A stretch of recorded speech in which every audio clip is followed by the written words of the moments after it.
Half of baseball's 2011 season begins tonight for the Braves. The team and staff enjoyed a few days off this past week. A few played in the All-Star game. Some enjoyed time in Atlanta, while others went to the beach. But now everyone returns and the focus is back on baseball. Back to the goal of winning a National League East title and securing a second straight postseason appearance. The boys of summer are ready to go. The Braves open up a 3-game series with the Washington Nationals as the second half begins now.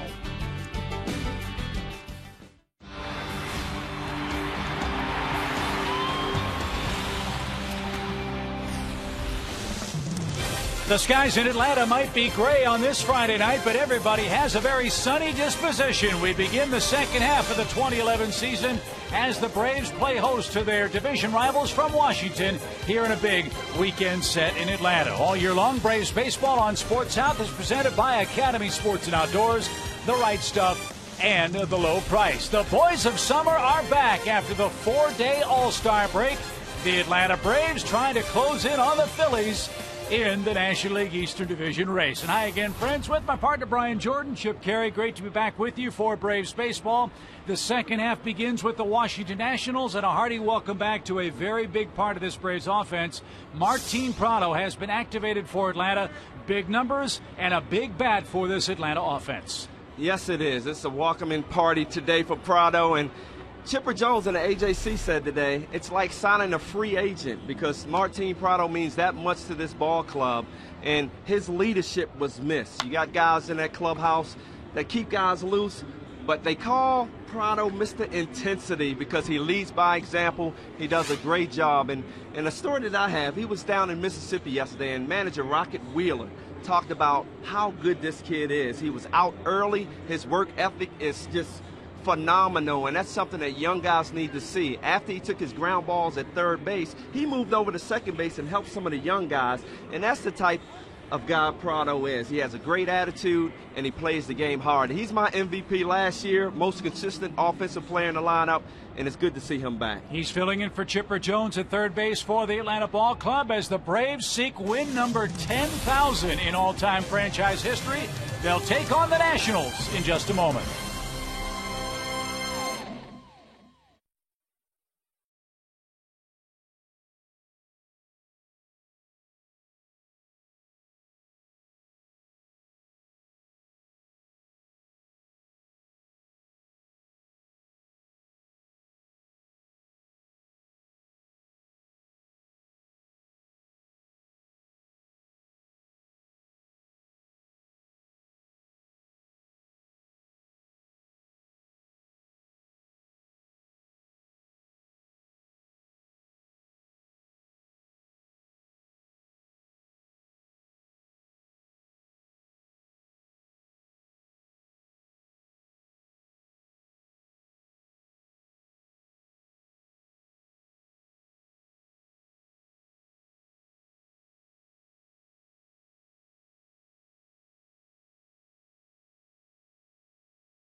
Traverse, by Delta Airlines, by Checkers, and by Ford. Cloudy skies in Atlanta as we begin a 70-game sprint to the end of the 2011 regular season.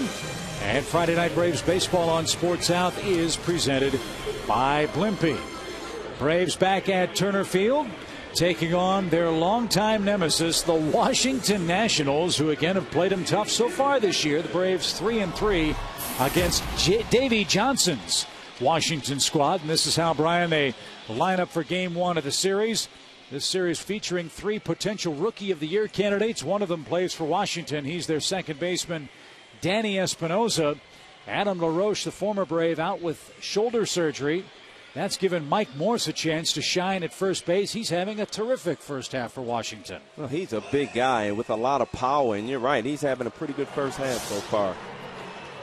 And you look at Tim Hudson, he's having a pretty good bounce back. I mean, those last 4 outings, he's 3-1. He's only given up 6 runs in those 4 games.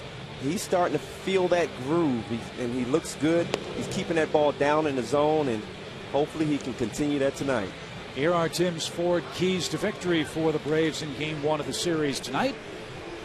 Get through the first 2 and no let up with Levon. Well, Tim Hudson, I'll tell you what, he's dominant when he gets through those first couple innings. He starts relaxing. He keeps the ball down in the zone. He has great movement on his pitches. And when you face Levon, you better not leave a ball up because he can hurt you. So he's going to really have to treat him like a hitter. Hudson lifetime 11-3 against the Washington Nationals. And Roger Bernardina looks at ball one. A perfect baseball night temperature-wise, just 75 degrees at first pitch for July 15th. You'll take that. Oh my! Anytime you can get it, right? Perfect weather right now. No sun, the clouds are out. Nice cool breeze. Bernardina hitting .266 for the year. Well, in his career versus Hudson, he's 3 for 13, hitting .231. He's a phenomenal athlete, great speed. You want to keep him off the base paths. Like Jair Jurgens of the Braves, Bernardino also from the island of Curacao.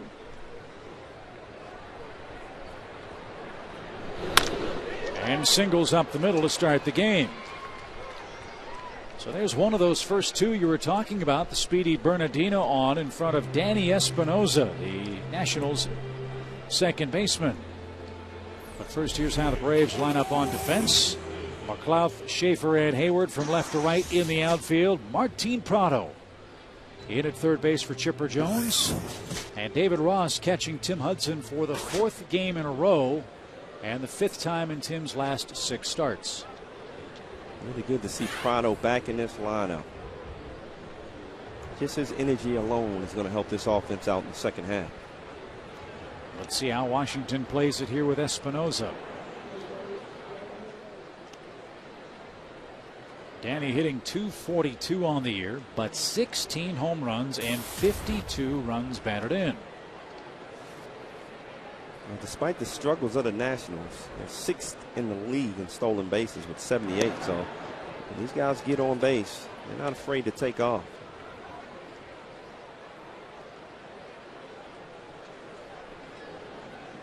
Two Braves All-Stars hoping Tim Hudson can turn in a star-spangled performance in the first of the second half.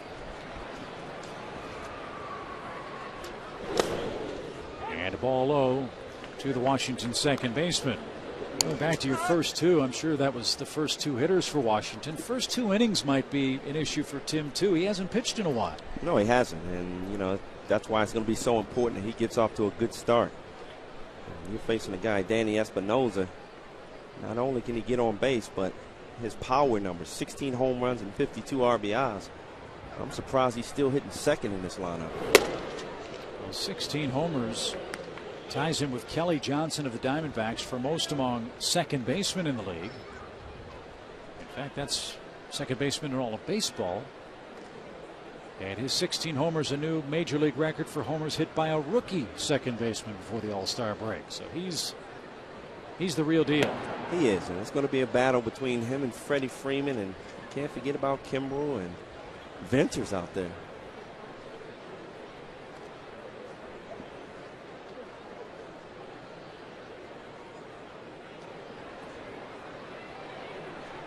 Two balls, no strikes to Espinoza.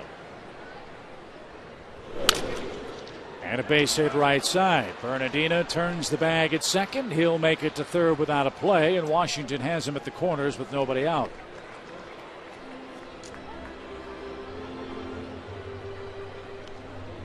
You saw that speed of Bernardino. He didn't even slow down.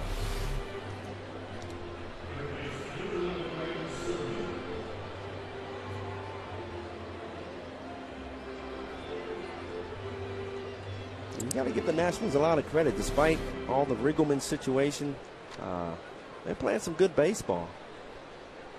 Yeah, they're a 500 club, 46 and 46.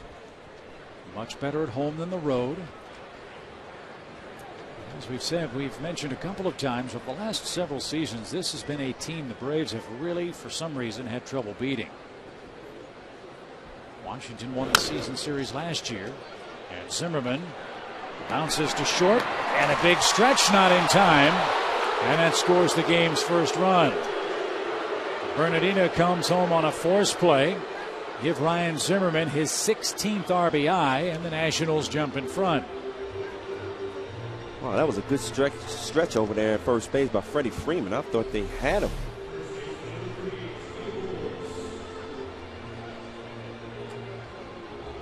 Good effort by Gonzalez. That was a big hop, but he still got that ball over to Uggla pretty quick. So Bernardino scores the game's first run. And here is Mike Morse. 15 homers, 49 knocked in for Mike. We saw him early in the season as the Washington starting left fielder. He's a guy, Brian, that seems to be an intriguing prospect for this Washington club. He's put up pretty impressive numbers, but has never had more than 266 at-bats in a big league season until this year. Well, I think that's going to change this year. I mean, he's proven that he can play and be an everyday guy. He's big, he's strong, he's a power hitter. And that ball smacked into center, but no carry to it.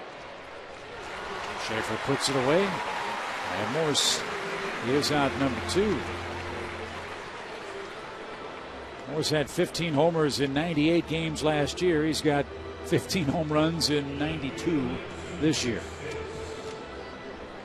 And that brings up Lance Nix. He too having a breakout year with the power. He is. He was my former teammate back in 2004 for the Texas Rangers, and he's finally getting a chance to play every day. He looks like he's starting to relax, and this guy has a lot of power. He's a big, strong kid. He's finally starting to figure out the game.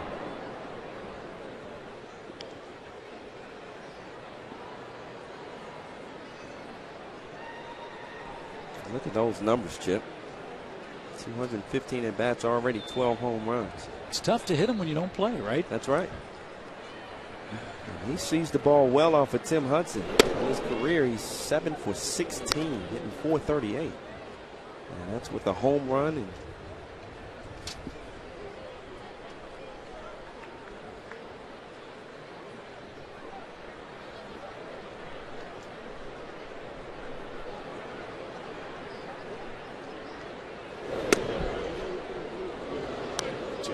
no strikes. Dana DeMuth is the home plate umpire tonight. And Tim's been behind most of these Washington hitters to start the game. All of a sudden, you're starting to see some stability in this Nationals lineup. You get Lance out in left field. You got Worth, who's going to come along as the season goes on, and Bernardino out in center field. That's something that Nationals haven't had in a while.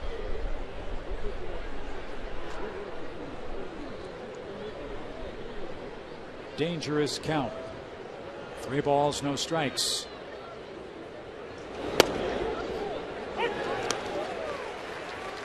I think you're right too about this Washington club. got their catcher. They've maybe found a first baseman. Their middle infield's taken care of. Center field's taken care of. Third base is taken care of. Right field with Worth.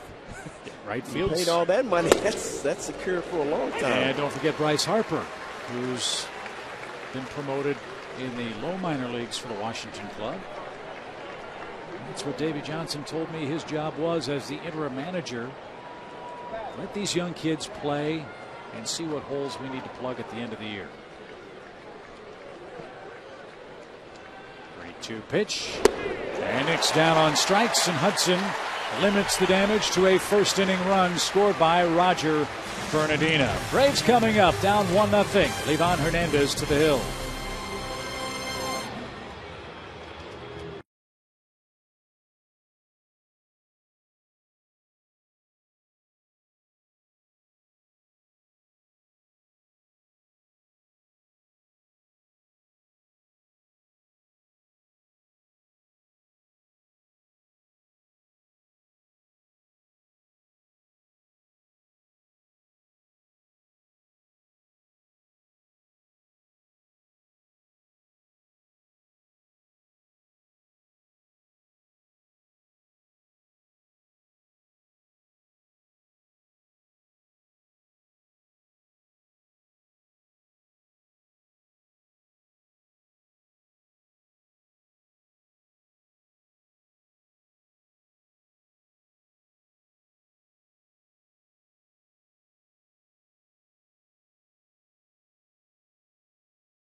The Braves take aim at, how old was he? 800. I didn't know that. 800-year-old Livan Hernandez. And you'll notice a very important name, Martin Prado, back in the lineup for the Braves after 8 rehab games in the minor leagues. Martin with a .277 average will hit in front of Jason Hayward, who moves up to the number 3 spot with Chipper Jones on the disabled list. The old crafty veteran, Livan Hernandez. Tell you what, this guy has been around for a long time, and when he gets ahead of hitters, he is unbelievable. Just 5-8 this year, ERA of 4.01, but you're in every ball game when he's out on the mound. Here are his 4 keys to success: stay ahead in the count and beware of Huddy. How about that? That's right. Fair play. Again, when he's ahead in the count, he looks good. And he's a very patient pitcher, never gives in. And he's going to have to face Huddy. After Huddy hit that home run against Toronto, you got to fear him.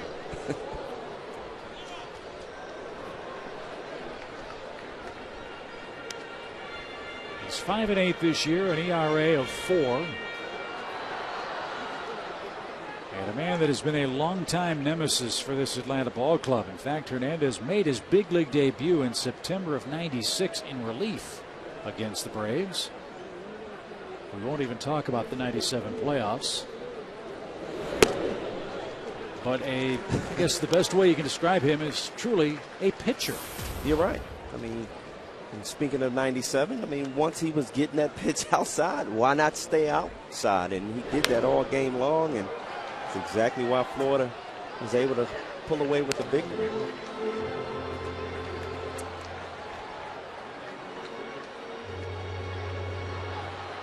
Doesn't throw hard, but can throw virtually every pitch he has with 2 or 3 different speeds. Well, you know, at some point you're going to see the Ephus pitch, which is that, what, 40-mile-an-hour big looping curveball. That ball ate up Morse. Recovers. Throws wide of the first base bag. Schaefer hesitates. He's on his way to second. He'll slide in safely.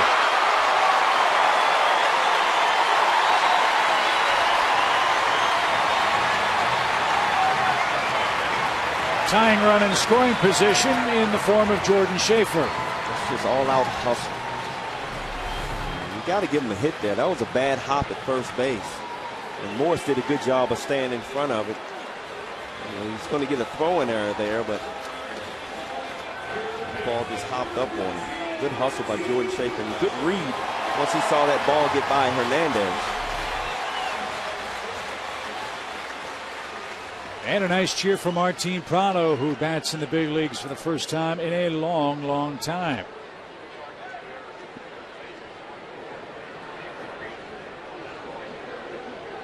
"31 games missed by Prado with that staph infection in his calf, and he rips a shot to right.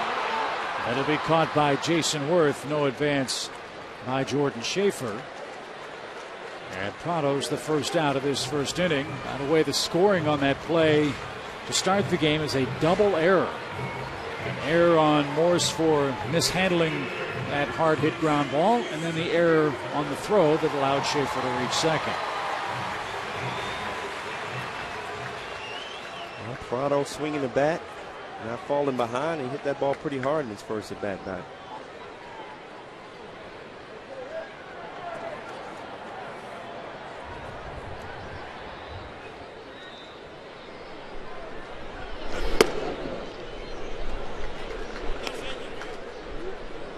Seventh time this year that Jason has batted in the number 3 spot in the Braves batting order.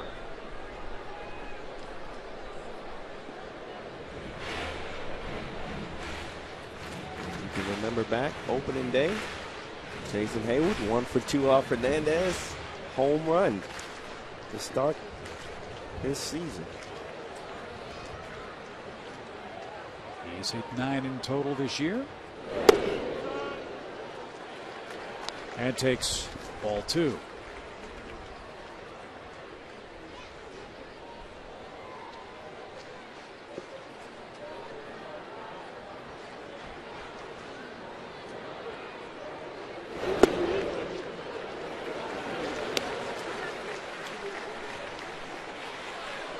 Really going to be fun to see Jason Heyward get on track this second half. He really missed his bat in the first half.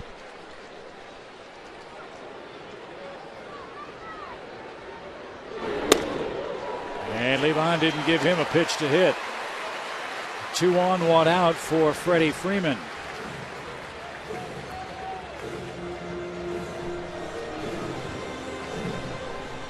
That's the other thing about Levon Hernandez. He could care less about base runners. You're right. I mean, that's his ammo. He never gives in. And he's going to allow you to make the out. Swing at a bad pitch.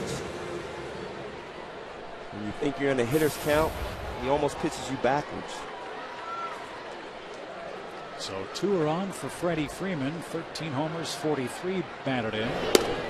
Told you all about the great numbers for Danny Espinosa of the Nationals. Well, Freeman among National League rookies, second in average, on base percentage, homers, RBIs, hits, extra base hits, and multi-hit games.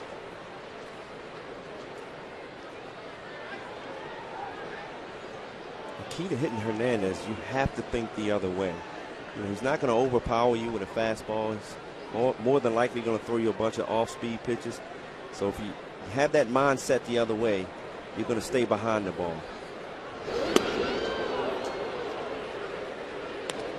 And here's a look at that potential Rookie of the Year race between Espinosa and Freddie Freeman. Freddie's just starting to hit stride, so it's going to be an exciting second half.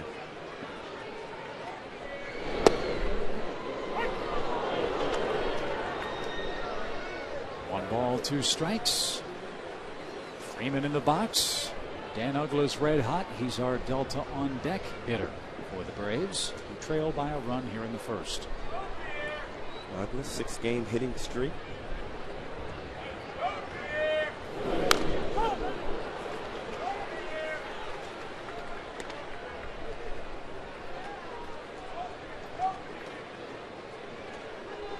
Talked to Uggla before the game. Despite his struggles in the first half, he's so relaxed. And you know, I was in that situation in LA, and the thing that you have to say to yourself, I can't get any worse as far as batting average So let's just relax and go out there and play. And that's his attitude. So I expect him to have a big second half.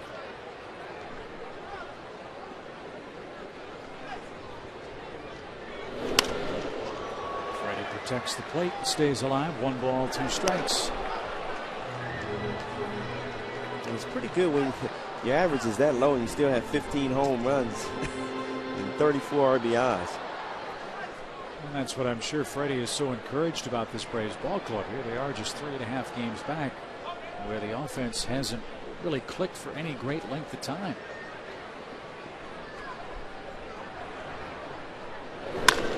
Base hit right field. Here comes Schaefer around third. Worth will fire in towards second. Ball dropped there, and the game's tied 1-1.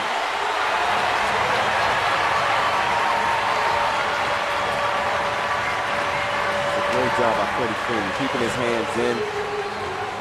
LeBron Hernandez tried to sneak a fastball in on him, and you can't do that, Freddie. He has such quick hands inside. This ball is in off the plate.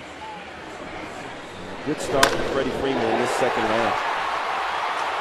Good job by Haywood, not slowing down at second, being very aggressive. So here is Dan Uggla. A 6-game hitting streak has his average up to 185.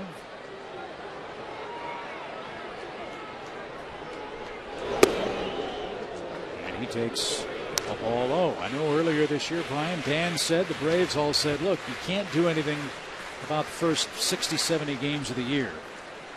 As a player, do you think that way? Oh, you do. I mean, he has some good veterans around him, picking him up every day. Because, I mean, if you've been around this game long enough, you know you're going to have years like this, and you know it's just a matter of time when you're going to break out. And again, the great thing about it is you're just 3.5 games behind Philadelphia. And one of your best hitters haven't even started hitting yet. Breaking ball, hung and hit down the third baseline fair. Hayward scores. Freeman on his way to third. Uggla doubles to put the Braves in front.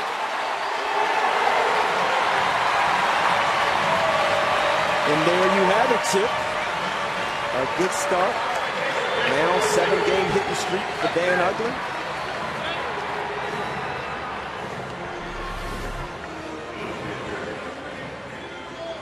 See how Dan Uggla kept his hands back on his ball and got that front foot down, which stabilized his swing. And he's strong enough to pull that ball down the line. An excellent job by Dan Uggla.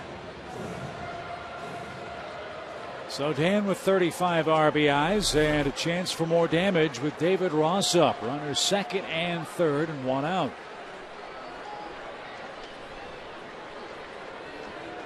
This is David's first at bat against Washington this year. But in his career, he's hit LeBron pretty good. 3 for 7, a couple of doubles.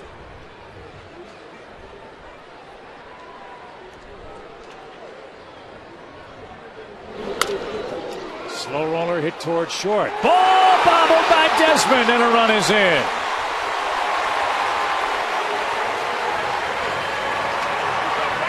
Chip, I almost saw that coming. When David Ross reached out there, you could see the spin on that ball, and it just spun out of Desmond's. I mean, it had a lot of spin on that ball. Well, that's the one question mark that some have about Ian Desmond is his defense. Last year, he committed 34 errors at shortstop. That was his 13th. He's made improvements, but still a lot of lapses defensively. Well, you know he's going to be good. He has too much potential, great athlete, and he wants to get better. The Braves have 3 runs on 2 hits and 3 Washington errors to start this game. And that's a productive out by David Ross, putting the ball in play, the middle infield playing back, giving up a run there. And Nate McLouth ahead in the count. And he drives a shot to shallow center. Bernardino coming on. That's going to drop. It's 4-1.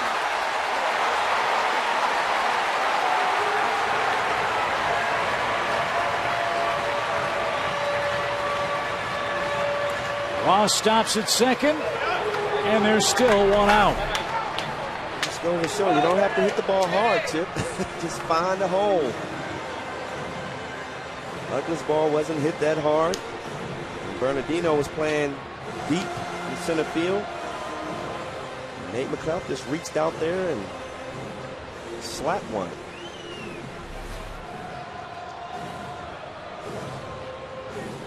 Steve McCatty's the pitching coach for the Nationals. Roger Bernardino just couldn't catch up even with his blazing speed, and the Braves have a 4-1 first inning lead.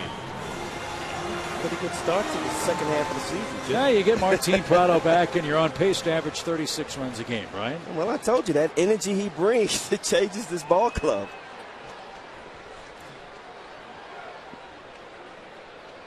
So Alex Gonzalez, the 8th man to hit in the inning.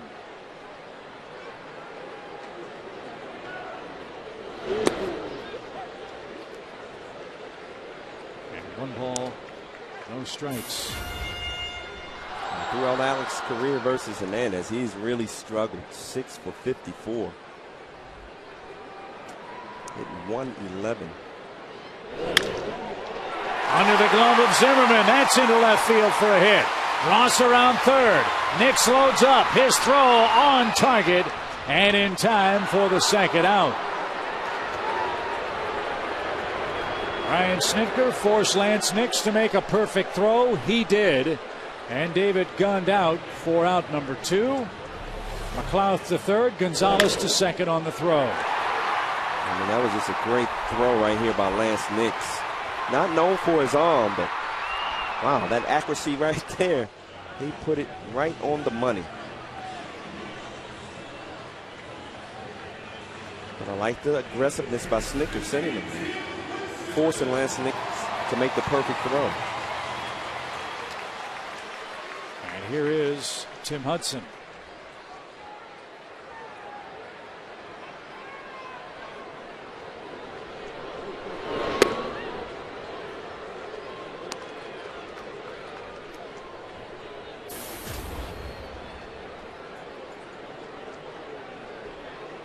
One thing I said about Hernandez coming into the game, when he pitches ahead, he's dominant. Well, he's 2 out of 9 hitters. He's falling behind. He's 7 out of 9 hitters. He's falling behind.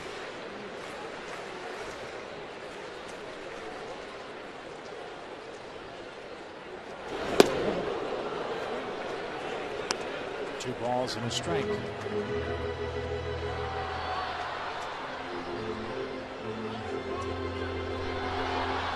Hernandez won't give up. He won't give in to a pitcher. 2-0 count there, and he still didn't throw a strike. Tim helped him out.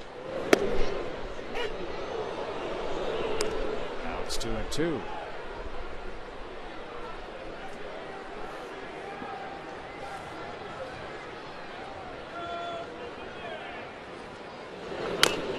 Breaking ball.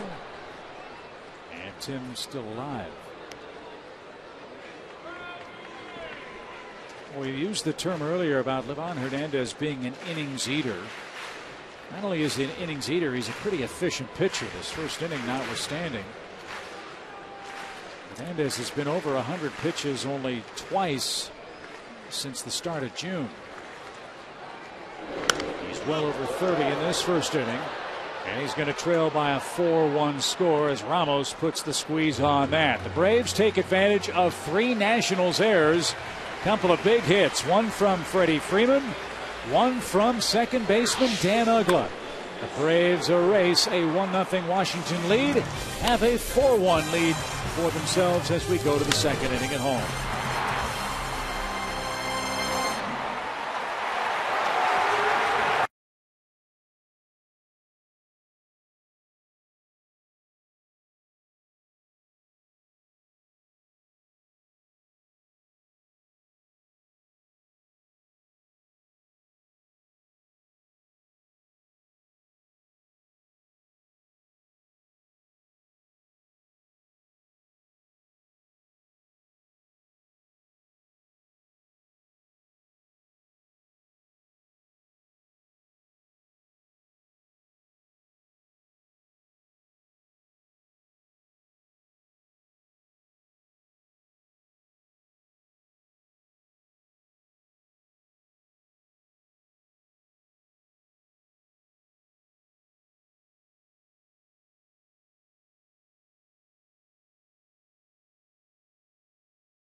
Part by the Georgia Lottery, by Sonic, by Chase.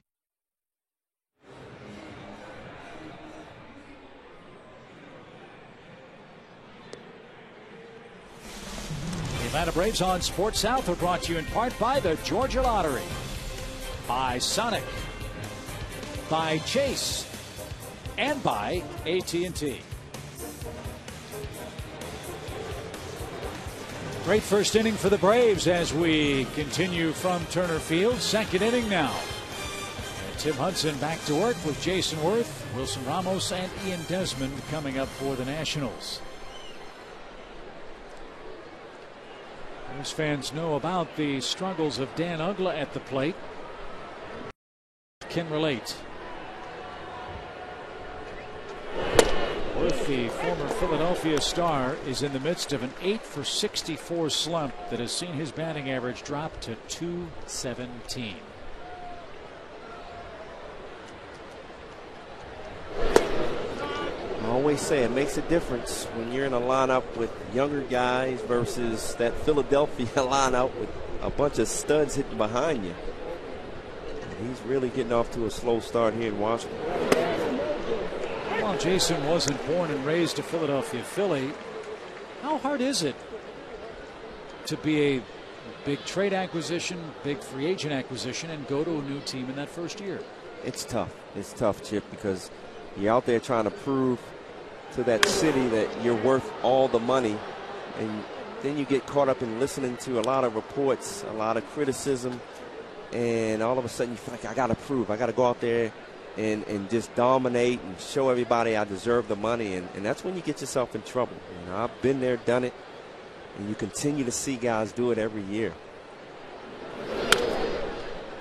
And so in the case of Dan Uggla, can't worry about what's happened in April, May, or June. All you can do is try to get going on July 15th or 16th and onward, right? That's right. I mean, your attitude has to be, I can't get any worse, so I won't go out there and just have fun. Stop playing for the fans, but play for myself and my team. They've tried Worth in a couple of different spots in the batting order. They've batted him leadoff. They've batted him second. They've batted him in the middle of the order. Here he is in the 6th spot tonight. He's in the first year of that gigantic 7-year contract. He's a man around whom they're going to build this Washington ball club. If you're Mike Rizzo, you need him to start performing. And he does with a clean single to start the inning.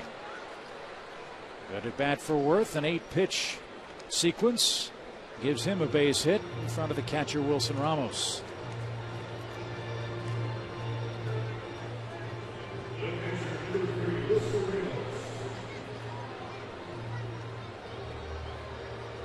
Jason Worth already with 11 stolen bases this year.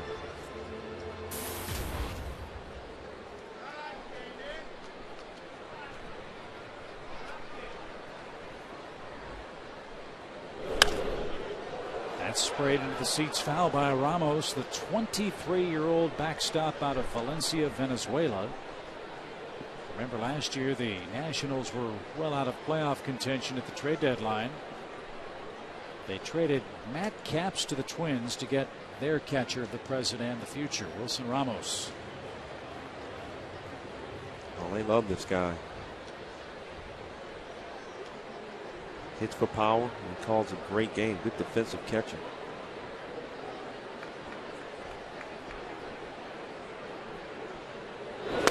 How fortunate is he to have a chance to work side by side with a guy that's going to the Hall of Fame, Pudge Rodriguez. And Pudge, I mean, he accepted the job, the backup catcher, and he's really done a great job tutoring this young man.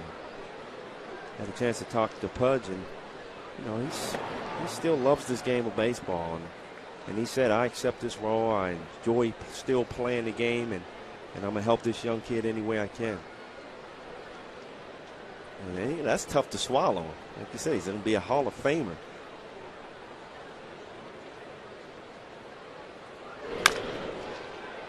Prado's first chance. Bullet throw to second. Look at Uggla turn it for a double play.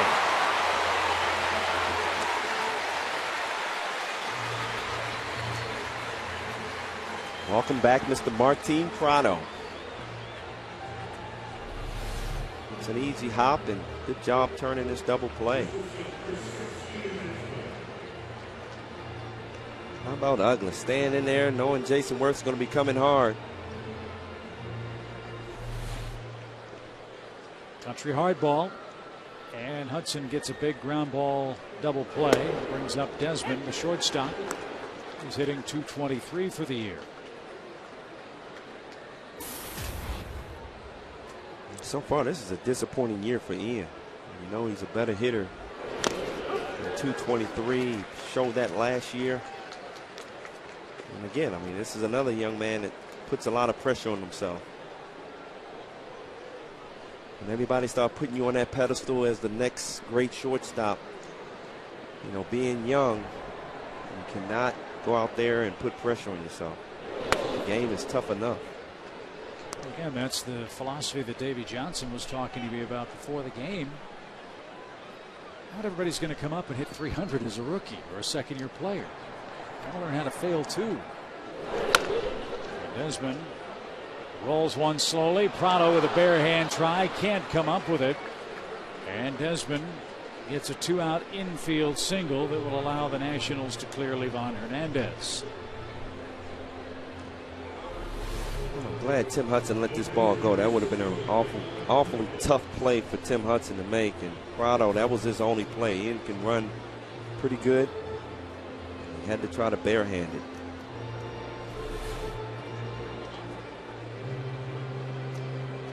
So here is Livan.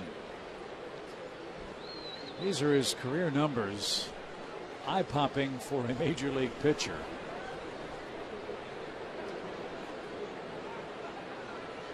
And he hits the first pitch foul past Bo Porter, the Nationals' third base coach. 10 lifetime homers, 82 lifetime RBIs, and a career .221 average. He's won a lot of his own ball games with that bat.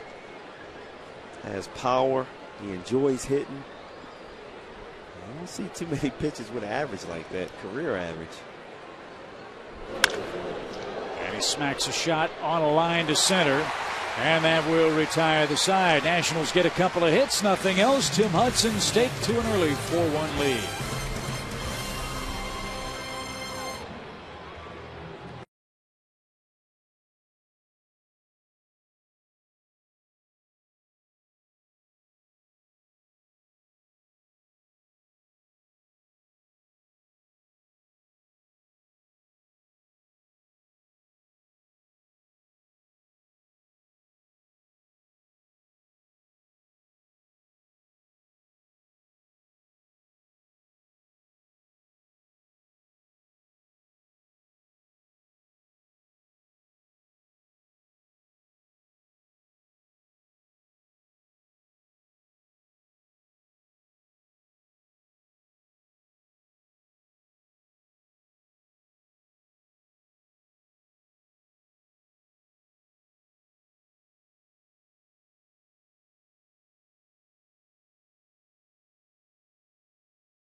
Game, plenty of fireworks after one. Braves enjoy a 4-1 lead. Braves fans will have game 2 of the series for you here tomorrow night.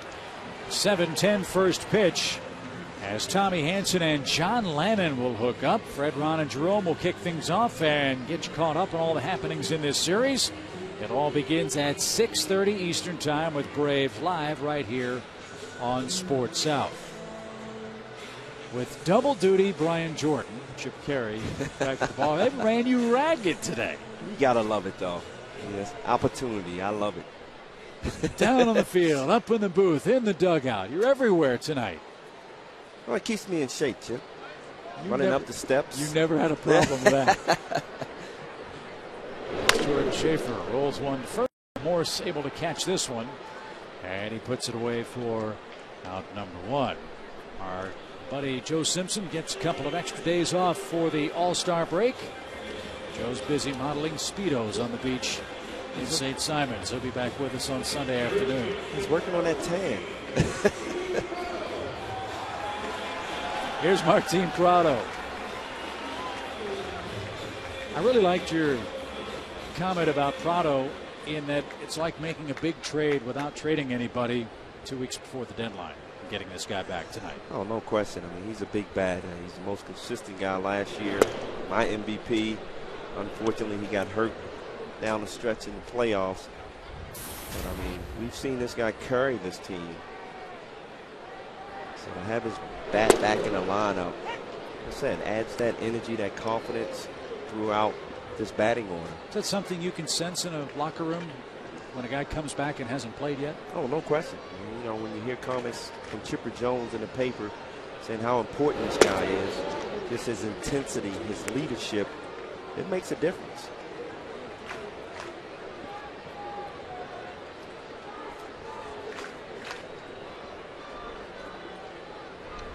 Two balls and a strike. And popped up out of play. Speaking of Chipper, he is at the ballpark tonight and did dress for the game. Obviously, he's on the disabled list, recovering from that right knee surgery. But already, Brian, apparently hitting off the tee, and we saw under the guidance and watchful eye of Freddie Gonzalez, Chipper was playing catch today already. Well, the Braves have such good doctors and technology today. And a little scope in that meniscus. And Chipper's already out there throwing the ball, taking some swings off the tee. And he's eligible to come off July 25th, so hopefully he'll be on pace to do that. Well, that's what Chipper said, and that was surprising to me. Just 2 weeks after surgery, he's thinking, he's hoping, as you said, the start of that Pirates series. Well, the last thing the trainers don't want to happen is him to rush. They want to make sure that inflammation, that swelling is all gone, and you know he's 100% when he comes back.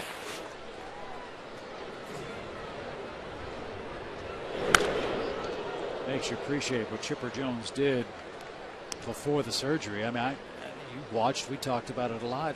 It's almost like he was playing on one leg. Well, I've been there, done it. I tore my meniscus, and I know the pain that he was in. But he was still going out there every day and doing a great job, especially after coming back from off-season surgery. And meniscus is definitely not as bad as an ACL or MCL, but you know it's one of those injuries that you can come back quick, but you really have to be careful. Good at bat for Prado. Now a 3-ball, 2-strike count. Line drive toward left, but Nix is going to catch it. And Martin is 0 for 2. FoxSportsSouth.com is giving you the ultimate online experience while you're watching your Braves. It's called Game Connect. Track every pitch, get instant player stats, and even link up with social media. A brand new second screen experience that puts you in the game. Game Connect is coming to FoxSportsSouth.com. Is that like Xbox Connect? Hayward, a shot through the legs of Morse. Hernandez to the bag. Too late. Another overthrow. And look at Levon. Levon has to be frustrated.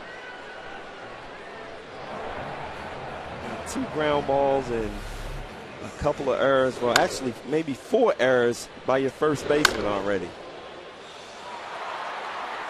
And that ball was hit hard, but a play that Morse should have made.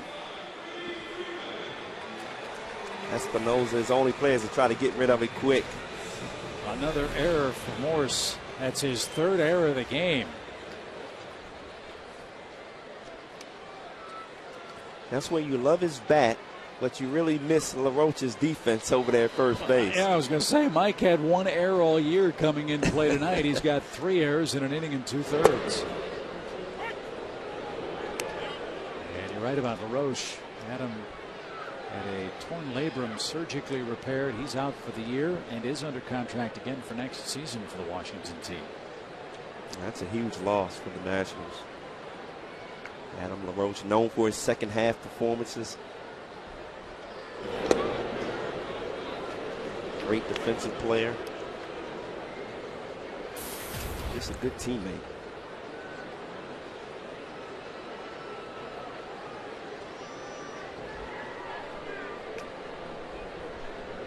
Freddie brought home Jordan Schaefer with the Braves' first run. And tests Morse again. This one pops out of the pocket, but he makes the play to retire the side.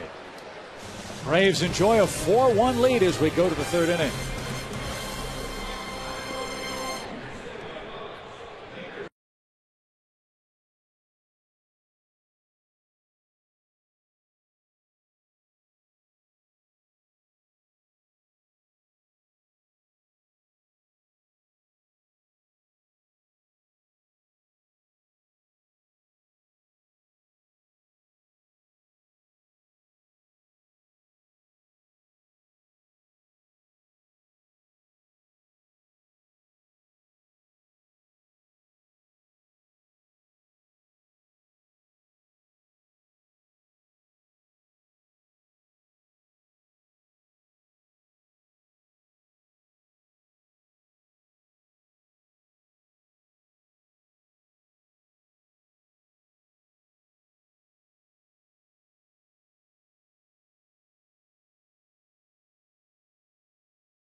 Braves 4, Washington 1. Let's go back to April 3rd, Brian. A very big day for Tim Hudson as the Braves played at Washington. Just notice how he keeps that ball down. Good sinker was working. And there's Martin Prado. And here's the hustle, the intensity that Tim Hudson brings every day to the park. Laying out. A little scary for a pitcher to do that, but you can just laugh at Tim Hudson. That was probably the first time Tim slid since his Auburn days. And here was his quote of the day, brought to you by Geico. The jacket gave him some padding for landing. It's the first time I've had a strawberry in a long time. A little battle wound. He's one of those clubhouse guys that keep his teammates loose.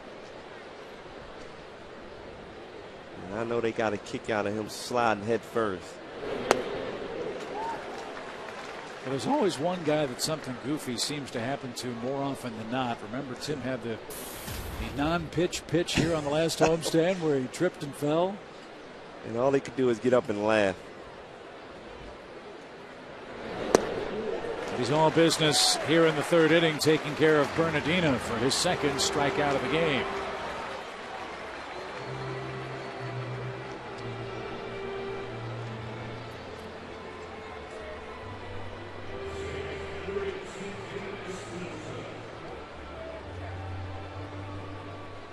Hopefully you see Tim starting to zone in.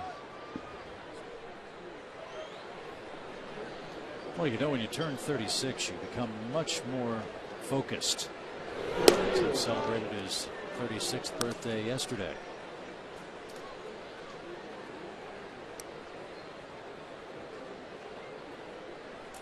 Espinoza single to right his first time. Now ball two.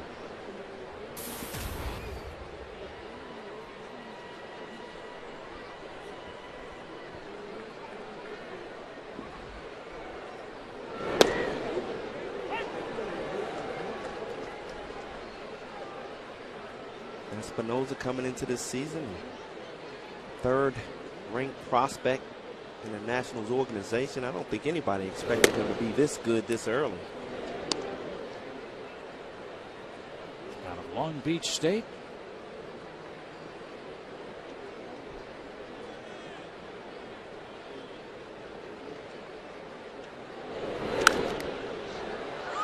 Back our way and into the upper deck. Bobby Crosby, Troy Tulowitzki, and Evan Longoria, all former Long Beach State shortstops, are now playing in the major leagues.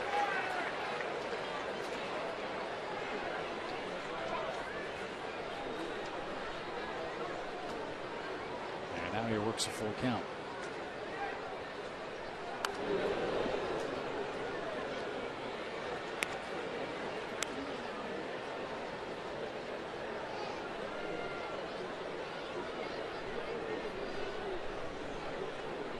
The thing that you're watching a young kid like Espinoza is, can he make adjustments? You know, when you get off to a good start like this, pitchers are going to definitely adjust to you. You could see Tim keeping the ball away from Espinoza in that entire at bat. He walked him. One out. And Ryan Zimmerman is the batter. Hope you'll stick around after the game tomorrow night. The B-52s will perform a free post-game concert. That's presented by Coca-Cola and Delta Airlines after tomorrow's game. Get your tickets in advance at braves.com/B52s.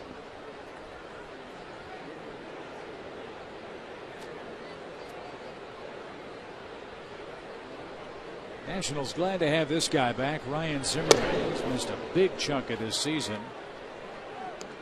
Missed 58 games with an abdominal tear that required surgery. It's a scary injury, and it's going to take some time for Zimmerman to really feel comfortable and let it go at the plate.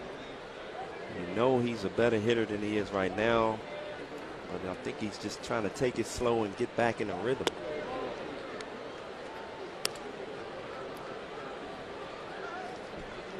Espinoza, 12 stolen bases on the season.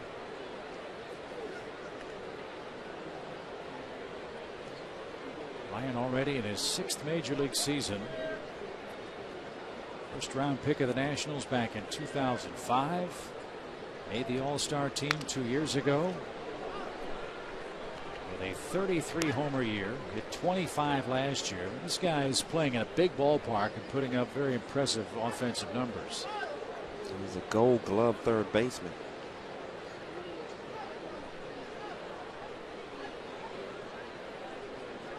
Missed out on the Rookie of the Year by 4 points in 2006. Hanley Ramirez of the Marlins won that honor that season.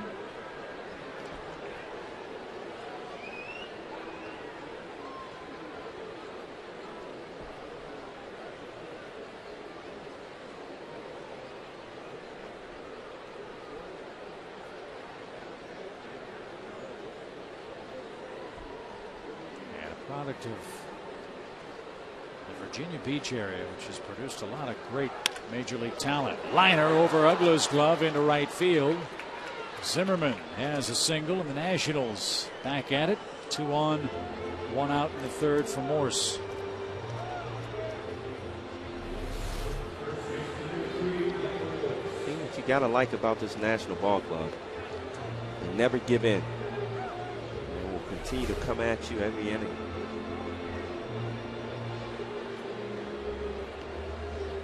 Usually it's never easy inning for a Braves pitcher versus the Nationals.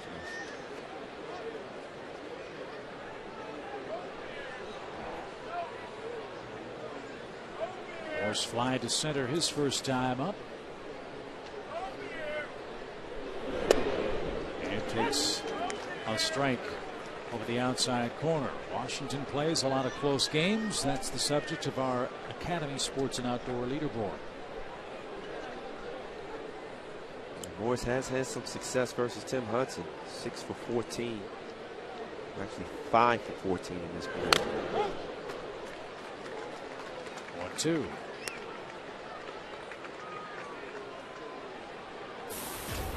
do not want to make the mistake of getting this ball up in the zone, because Morse will make you pay.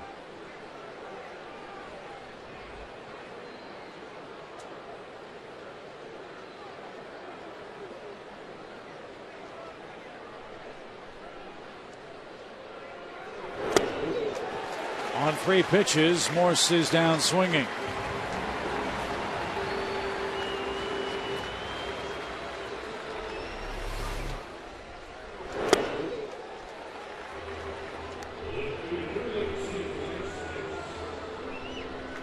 It's a good slider away. Morse is one of those guys that holds his hands out, has that long swing. So you cannot get in this power zone. You have to stay away and down in the zone. Next bats with 2 on and 2 out. Tim struck him out to end the Washington first.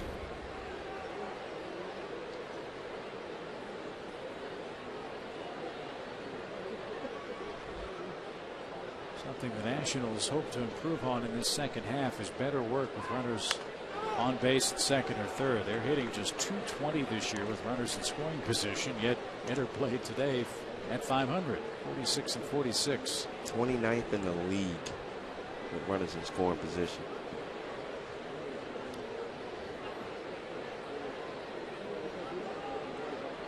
Look across the field, the Braves number 2 in the league, runners in scoring position, .271 batting average. And you got tonight 4 for 7 with runners in scoring position, getting off to a good start in the second half.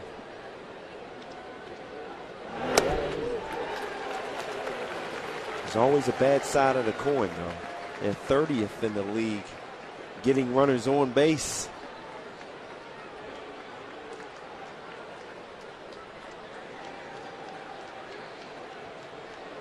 Tim's got Nix right where he wants him. 1 ball, 2 strikes.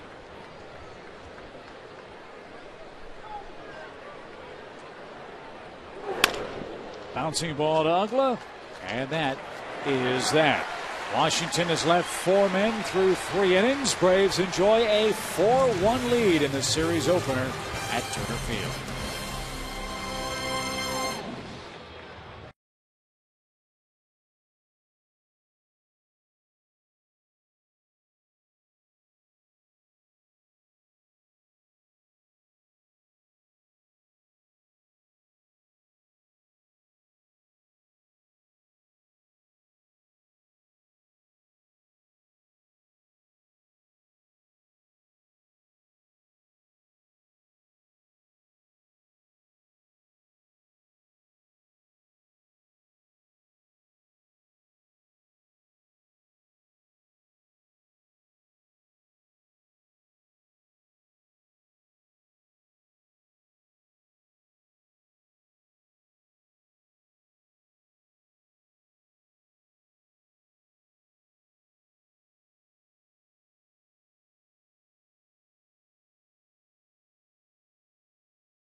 David Ross, Nate McClough go back to work against crafty right-hander Livan Hernandez. You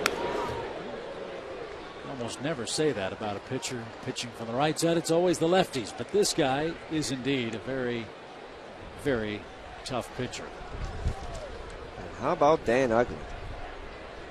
RBI double, first at bat, 7-game hitting streak now. Just what the doctor ordered for the Braves. See Dan Uggla start to heat up. Now you see those big forearms, those big biceps in Dan Uggla, but nobody ever talks about the confidence muscle. Right? Never lose it. Despite the struggles, and that's something to be proud of, to see Dan Uggla continue to smile through those struggles and come out and work hard every day. Eventually it's going to pay off, and it's starting right now. Line drive to center is the first out of the Braves' third inning. Cloudy night, but a beautiful 75-degree evening. And a couple of youngsters are McDonald's fans of the game tonight here at Turner Field.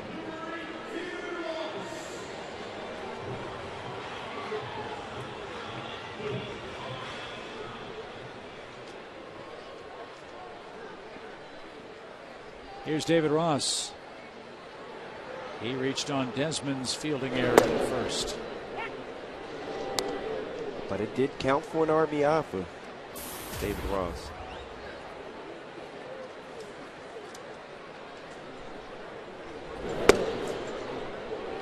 That's his 15th RBI of the season.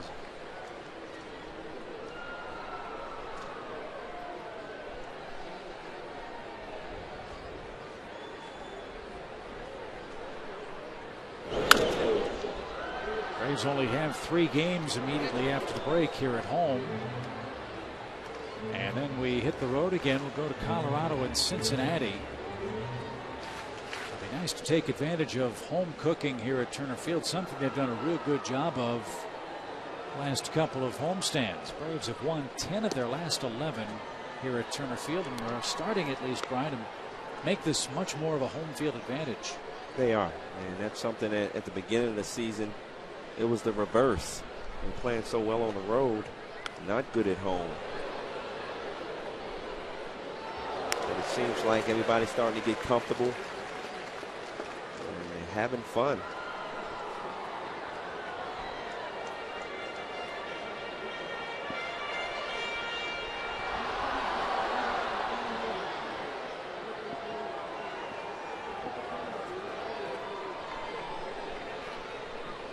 One ball, 2 strikes. After a 63-mile-an-hour breaking ball, David Ross lines an 85-mile-an-hour slider into right center field, and he'll have a ground rule double. I don't think Livan's thrown a pitch faster than folks will be driving on the connector tonight. And I'll tell you what, the Braves hitters are doing a good job keeping their hands back. When Ross hit this ball, I thought he missed it. That ball went a long way. You see the flags out there blowing around. Pretty good. Showing that power. Rossi. Already 5 Atlanta hits. Nate McLeod has one of them. And he bats for the second time tonight.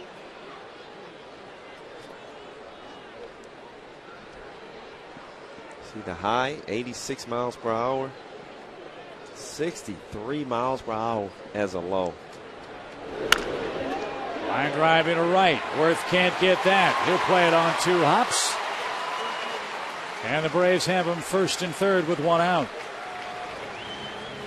That's a tough ball to read for David Ross at second base. You got to freeze on it. Worth, you know his arm. You don't want to take any chances. Didn't hit this ball hard. Worth is a Gold Glove defensive right fielder, so you better make sure.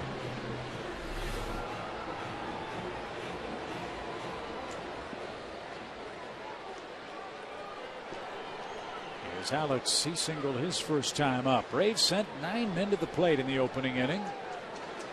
Atlanta picked up 4 runs on 4 hits and 3, count them, 3 Washington errors.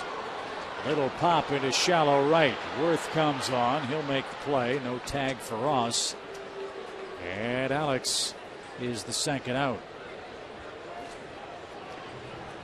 Well, Brian, as you know, it's going to be a huge college football season in the South. And to get things kicked off, the Atlanta Sports Council is holding a special preview luncheon. Some of the biggest names in college ball will be on hand, and you can be too. It's all happening Wednesday, July 27th. For ticket information, visit atlantasportscouncil.com. How about Randy Cross making the College Football Hall of Fame? That was a great honor. If you're on SEC Gridiron Live, don't you have to be in the College Football Hall of Fame? Isn't that how that works? That's right. So congratulations to Randy. As Hudson bats with 2 on and 2 out. Good opportunity for Hudson to help his cause out right here with Rossi sitting over there at third base, 2 outs. Rays have done well with runners in scoring position tonight.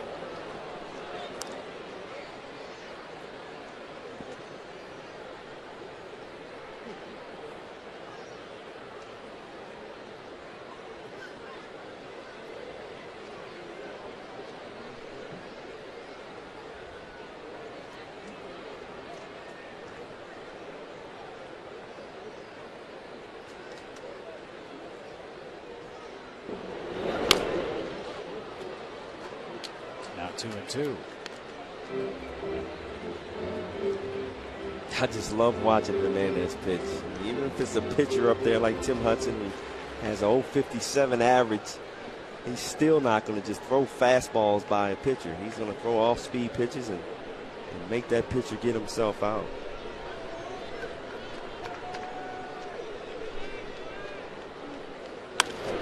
Tim Hudson with a base hit to right field brings home David Ross. And Worth came up thinking about firing to first, but nobody was at the bag. And Hudson was flying down the line too. He helps himself and extends the lead to 5-1. And that's knowing where your outfielders are. Tim Hudson showing his veteran experience. You know you got a Gold Glove right fielder out there who's playing in. You better bust it down first base.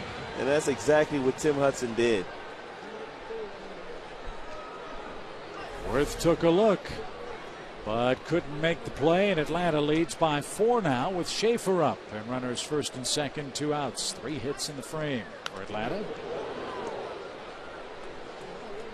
Just as I said, Hernandez will throw off-speed pitches even to a pitcher. He tries to blow a fastball by Tim Hudson at 86 miles an hour. That might be the kindest way of describing a Hernandez fastball. I don't think anybody said he's blown a fastball by anybody in a while. That's meant with no disrespect. Don't get me wrong. That's not his game. He is no, it's not. He's not a power pitcher. But he did make a mistake there to Tim Hudson.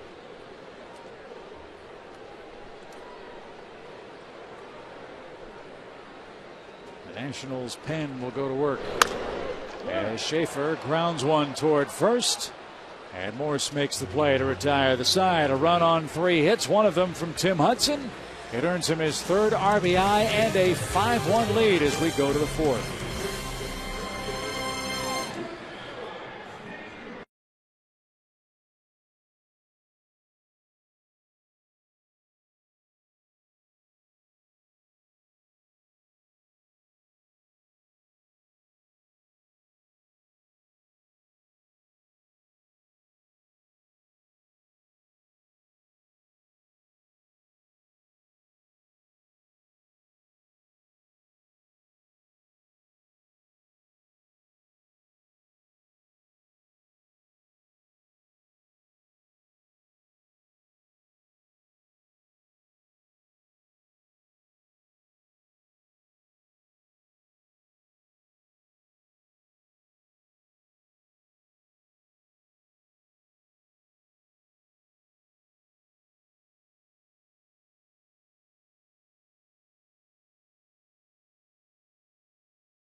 Lead. Well, you give Tim Hudson a big lead, and it is usually a very good result for the Atlanta right-hander. A lifetime record of 138-2 when given a lead of 3 or more runs. And the Braves trailed 1-0 in the first inning. and then got going with the help of some shaky Washington defense. Michael Morris, a double error on this play. Jordan Schaefer got it started for the Braves. How about Freddie Freeman? First at bat, RBI, getting his second half started. And Dan Uggla extends his hitting streak to 7 with an RBI. And Rossi, an error on Ian Desmond. He gets the RBI there, putting the ball in play. And Nate McLeod reaching out there and slapping a single to center, scoring Dan Uggla. 4 runs in the first inning for the Atlanta Braves. And now Jason Worth leads off the Nationals' 4th.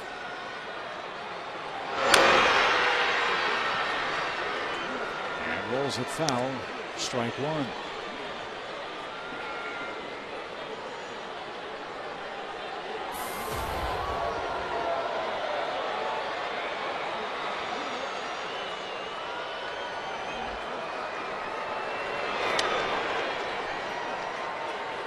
Despite the struggles of Jason Worth, offensively, he still plays the game the way you're supposed to play it. I mean, when you're not hitting, you got to pick it up on your defense. And I think everyone in the league respects him as a right fielder.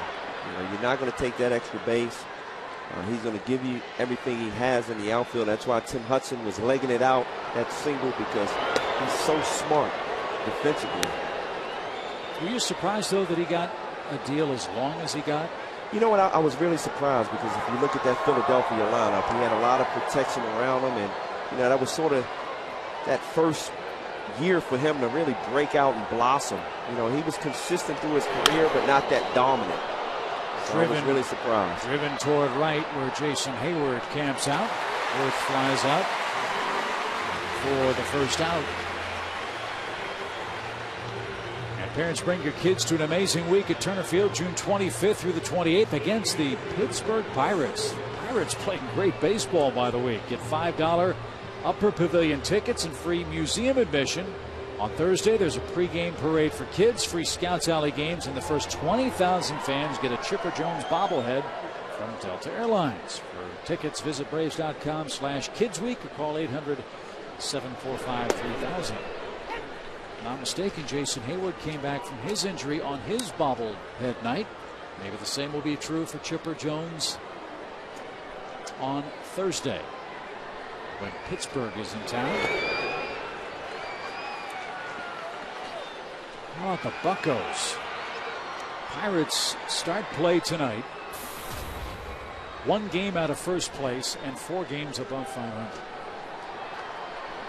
Totally different ball club. They're playing with confidence. Starting to get a lot of fans. Yeah. In PNC Park. It's good to see McCutchen get added to the All-Star team. This kid is just phenomenal, and he's had a pretty good first half for the Pirates. And he's one of those guys that leads by example. He plays the game hard. Just a fun guy to watch. Well, the Pirates getting a ton of terrific pitching. Kevin Correa made the All-Star team. Former Brave Charlie Morton's had a turnaround year. And for the first time since 1992, Pittsburgh was above 500 at the All-Star break. That's bounced off the plate. Prado handles a tricky hop and gets the catcher by a step. If you're wondering why the Nationals and the Pirates are so improved this year, well, follow the game plan of the Braves. Pitching, pitching, and more pitching. That's exactly right. Just add to that a little, add some defensive talent out there in that outfield, running down some balls for you. And that's what Pittsburgh Pirates have. And don't forget, with Washington, I mean, they've shaved almost a full run off their ERA. Remember, they don't have the big guy. They don't have Steven Strasburg. No, you're right. And just imagine when he comes back. His ETA is maybe September, but more likely next year. We also have another kid by the name of Brad Peacock, who's working in the minor leagues, and they think he's got a chance to be a pretty good starting pitcher in the major leagues. So slowly but surely, the Washington Nationals are a team that is going to be a force to be reckoned. You're right. Great future coming for the Nationals. And just to add to the Pirates, my man Matty Diaz bringing that clubhouse leadership. He's showing those guys how to win. And, I love Matt Diaz, and I know he's having a lot of fun with those guys winning out there in Pittsburgh. Tim Hudson strikes out Ian Desmond and has his first 1-2-3 frame of the game after 3.5. Hope the trip has been worth your time tonight. Braves enjoy a 5-1 lead here at home.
Low Price with my partner Brian Jordan and our Emmy Award-winning Fox Sports crew. Chip Caray back with you at Turner Field, where the Braves enjoy a 5-1 lead.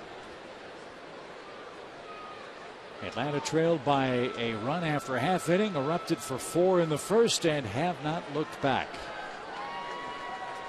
Another big story tonight. The man in the batter's box is back after a month-long absence for Atlanta. That's Martin Prado. He's hit the ball hard twice. A hard shot his first at bat to right field, and then he pulled a shot to left field. So that's a good sign. He's seeing the ball and getting a good rip at it. The Braves wanted Martin to have between 25 and 30 at bats in the minor leagues, playing a handful of games to get his legs up to speed, if you pardon the pun. As he drives one down the left field line, he's got a chance to take the grand tour, and he will! Welcome back, Martin Prado.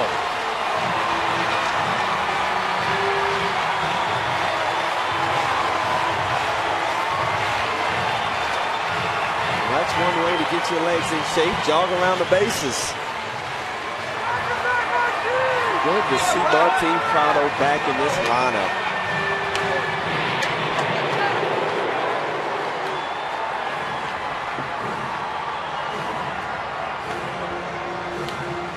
Ninth home run for Martin Prado. Now Ramos out to the mound. That'll buy some time for the Nationals bullpen. This one right down the left field line. Stayed back. Fastball. Trying to get in on Prado, and short, quick swing. And just watched it fly.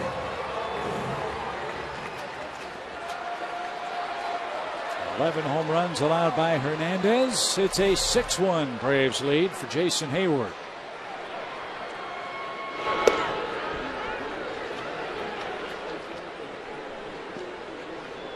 can feel the excitement in the air.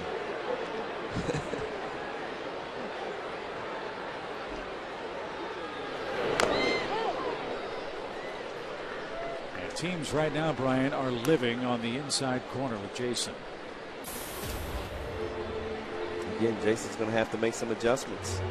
You know, he stands off that plate because he's trying to get his hands his arms extended, and pitchers know that, so they're going to stay in.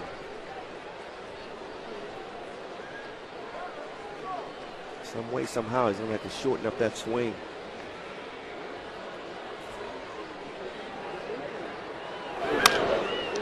Sharply hit towards second.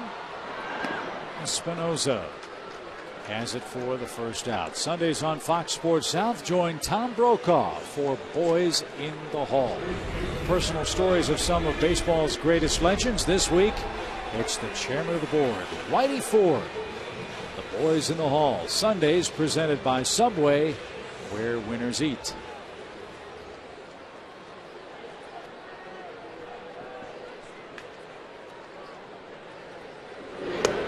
Freddie Freeman 1 for 2 on the night. RBI single in the first inning. Got the Braves off to a good start.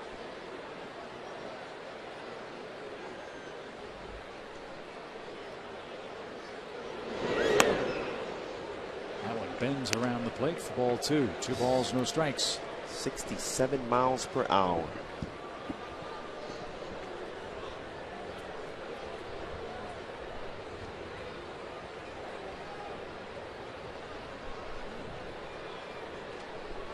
Braves have done a good job of forcing up the pitch count for Livan Hernandez, but again, that's really not an issue for this guy, is it? I mean, you know what? He can throw 160 pitches. He has that rubber arm. He's not going to overpower you. He's not going to stress that arm out. He's going to keep hitters off balance. Letter high inside corner. 2 balls, 2 strikes. Davey Johnson and the Nationals 6-8 since he took over for Jim Riggleman, who resigned. Ryan mentioned that earlier. Riggleman in a contract dispute with the Washington Ball Club wanted his option picked up. The Nationals weren't prepared to do that. Jim Riggleman issued an ultimatum,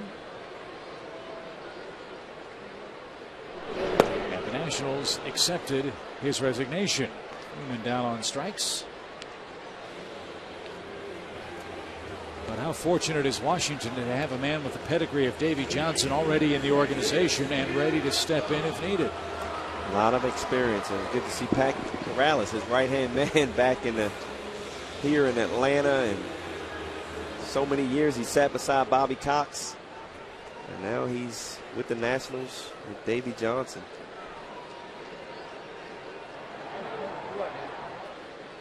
Here's Uggla. Dan Double scored and drove in a run, and now hits one 8 miles high on a 68-mile-an-hour fastball. And that retires the side. But Martin Prado is back for Atlanta. How many times do you see it, Brian? Third at bat off the DL. A man goes deep. It happened tonight. And it caps the Braves' 4th inning.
4 innings complete. Atlanta leads it by a 6-1 score behind Tim Hudson. Great crowd here tonight. And Braves baseball presented by Blimpie. It's Friday night Braves baseball to be exact. And a nice weekend expected with the Nationals in town. Braves have chased Livan Hernandez. Alex Cora will pinch hit and lead off this 5th inning. Alex Cora, a really good pickup for the Nationals. He got a young middle infield. Was with the Mets last year, was key to a lot of their success as a backup. I played with him back in 2002 and 2003 in LA. And this guy was fun to play with. Toward third, backhanded stop by Prado, and he throws out Cora. Good play. Wow. Good backhand. How about Prado? Having some fun. Good backhand. Bullet over to first base. Well, it's really fun as a fan to watch a game when a player misses a month, steps back into the lineup, and looks like he hasn't missed but maybe a day or two for rest. Hasn't missed a beat. No. Here's Bernardino. Hudson allowed him a single in the 1st inning. Bernardino scored on a force play, but Tim struck him out in inning number 3.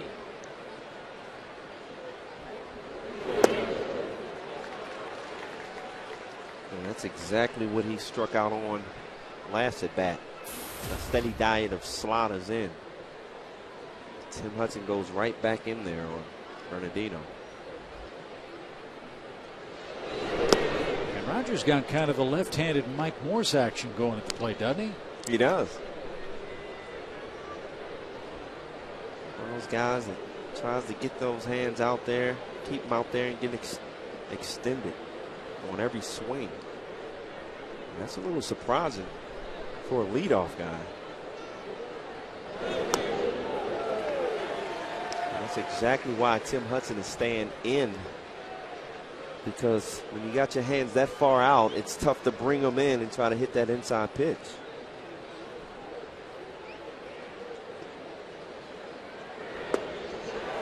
And a sinker takes care of Bernardino. 7 in a row retired by Tim. And that's his 5th strikeout. Hudson's starting to find that groove. Base is clear, 2 outs. Time for our AT&T U-verse trivia question. Matt Stairs has hit a home run with 11 different Major League teams. Who's the other Major League player to do this?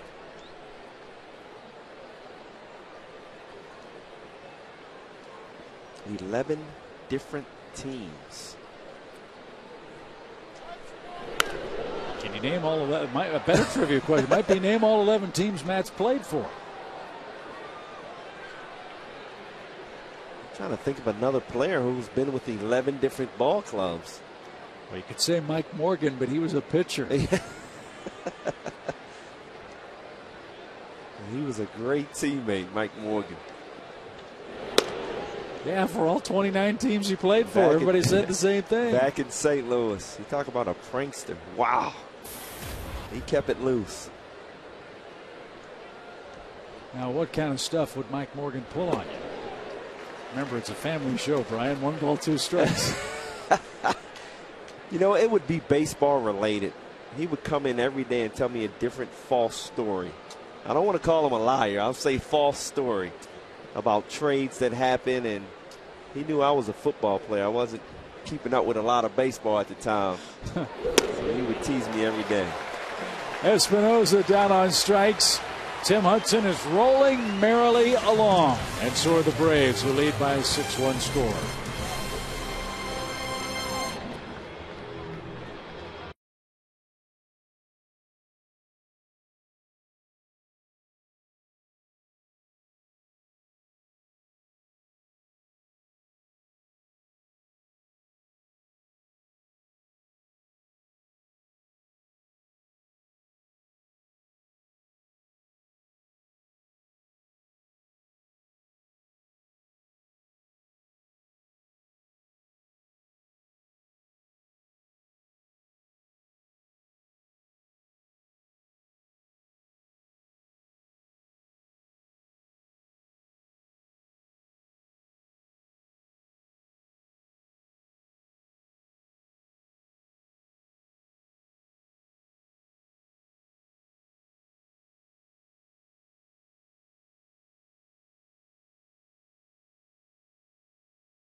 Inning. Glad you're with us tonight as we've reached the top of the 9 o'clock hour.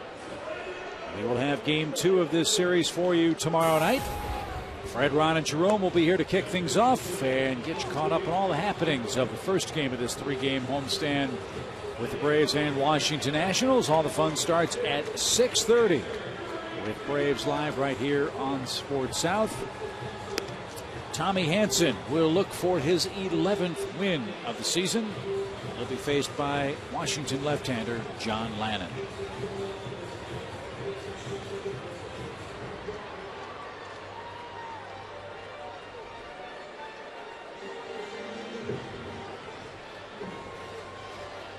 There's Ross Detweiler. He takes over for Livan Hernandez.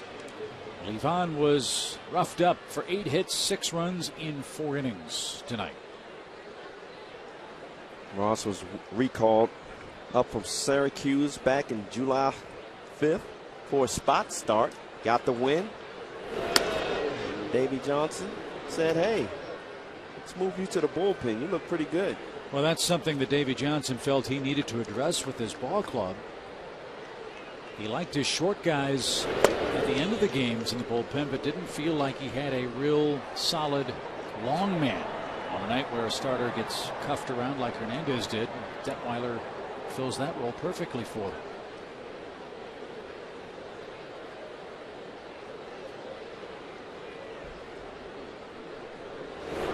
For the Braves, who've had trouble hitting for a high average against left-handed pitchers, they get Detweiler here in the 5th, and as we showed you, they get Lannan, a left-hander, to start the game tomorrow. This might be another advantage for the Braves.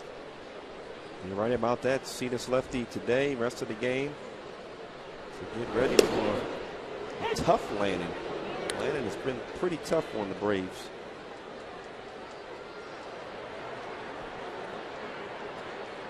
Detweiler, a first-round pick in 2007.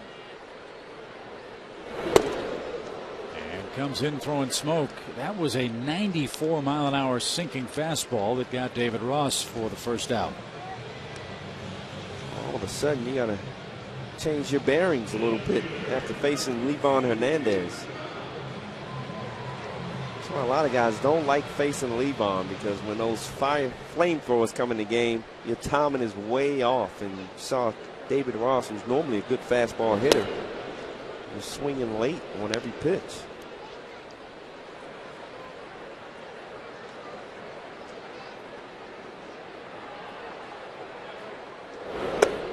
Detweiler and Lannan were in the same draft. And he's out of Missouri State University. Grew up in Wentzville, Missouri, which is west of St. Louis.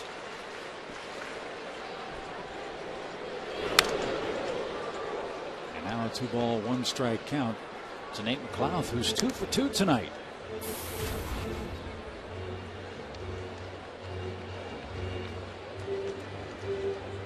Well, Chip, you look at an area where the Braves may have to improve on down the stretch, and you mentioned it, versus left-handers. It's such a left-handed dominant team right now. And you look at a guy like Wilkin Ramirez. You know, even when the Braves face a lefty, he's not in the lineup. He's been pretty good off the bench. But you look at the trade deadline starting to come around, and that may be something that the Braves may try to improve on if something comes up, a good player is available. What makes it tough, though, Brian, is you look at the standings.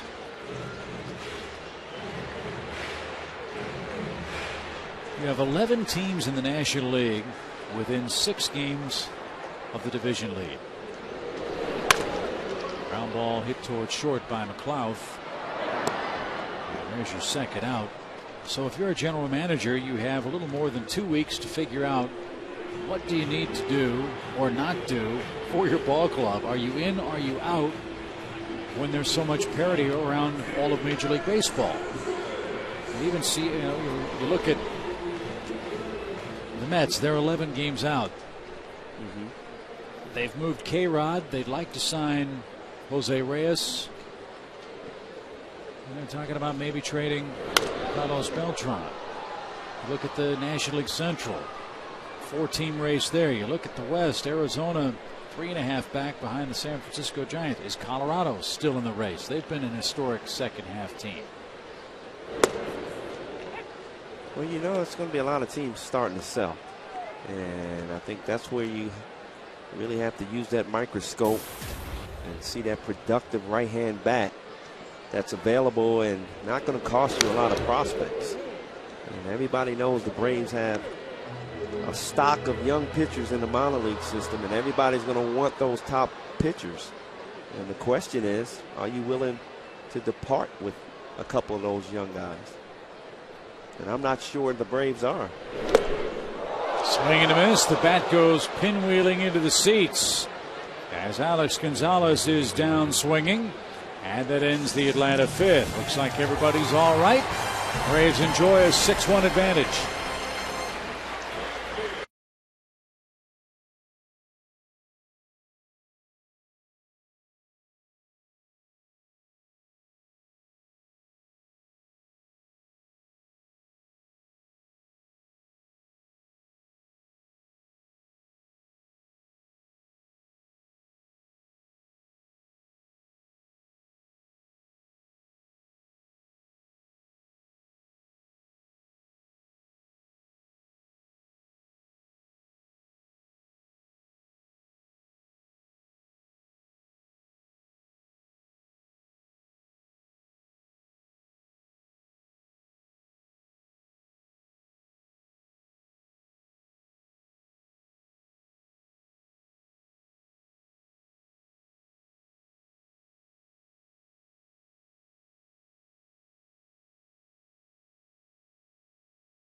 By Academy Sports and Outdoors, by the Home Depot, and by McDonald's. Back with you in Atlanta. We head to the 6th inning, and Atlanta leads the Nationals by a 6-1 score. Tim Hudson is cruising merrily along. He has retired 8 consecutive men, and Tim has racked up 6 strikeouts tonight. Starting to find that groove. That slider away has been working to perfection for Tim Hudson. Tim's season high in strikeouts is 8 this year. That came in back-to-back starts. Did it against Toronto and San Diego. And this combo of Tim Hudson and David Ross has really been a very nice combination. David catching Tim for the 5th time in the last 6 games. And 5 in a row. And look at his record in his last 4 games, 3-1, only giving up 6 runs. You don't want to change anything. That's probably why David Ross is in the lineup to start this second half. And that was a bit of a surprise not to see Brian McCann in the lineup when I came to Turner Field today, but now I know why.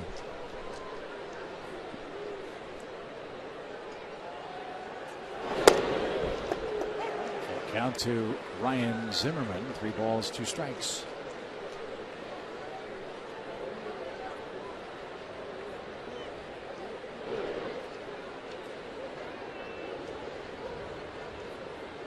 The good thing about Brian McCann and David Ross, good relationship, as you see the strikeout there in number 7.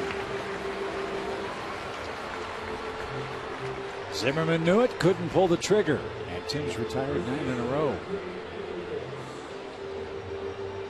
But as I was saying, Brian McCann and David Ross have such a good relationship, and I really think Freddie Gonzalez is doing a great job of giving Brian McCann saw him down the stretch kind of tire out. Now you're going to see him in September. His body's going to feel fresh, and he's going to be very productive. I talked to him early this year, and he told me, you know, Brian, I worked out this year. I'm ready for the September this year, but you know, he said I talked to Freddie, and Freddie's going to give me some days off and allow me to be strong down the stretch. And a great relationship. You see both of those guys talking. High pop fly slicing away from Jason Hayward, and he will not have a play. 0-2 to Mike Morse. Since this guy has stepped into the starting lineup for the Nationals, Michael Morse has had a terrific run. Look at those numbers. 13 home runs, 38 RBIs. And he has indeed hit the Georgia Lottery jackpot, but down 0-2.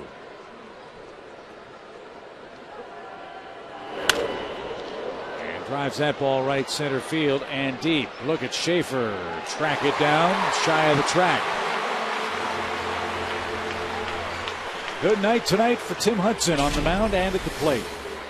After that first inning, he really settled in, and you see them keeping that ball down. The slider been very effective for Hudson all night, staying away from those right-handers and coming into the left-handers. And just doing a great job in the offense. How about Tim Hudson? RBI single, helping the cause out. And now he's got Lance Nix up there with the bases empty. Nix is 0 for 2 tonight.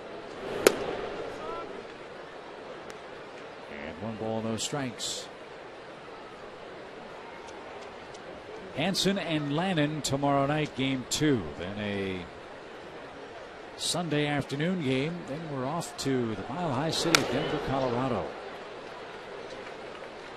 And we'll face the Rockies for a 4-game series. Then we head to Cincinnati next weekend. I was really hoping that Tommy Hanson could sneak into the All-Star game. Such a good first half. Well, every year somebody's going to be the odd man out. And sadly, this was the year that Tommy Hanson drew the short straw.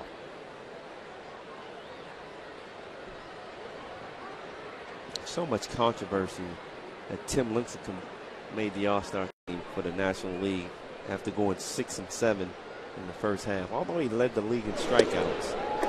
Well, you know, people said the same thing about Bobby Cox when the Braves were going to the World Series in all those years. Don't you have to reward your own? Well, Bochy was the manager, right? You do, but I don't remember a time when Bobby Cox took one of the starting pitchers who was below 500. Popped up by Nix.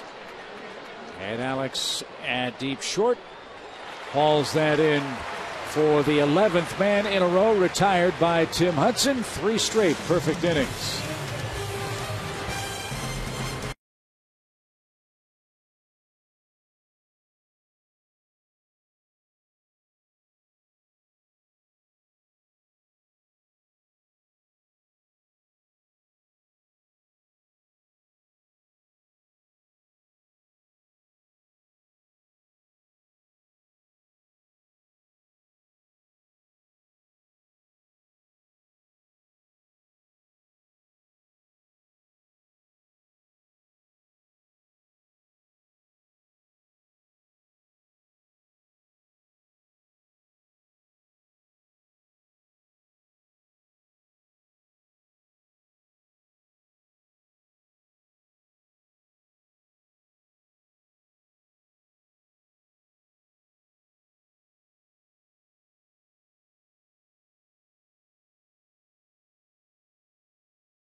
6th inning. It's time for the Coors Light Freeze Cam.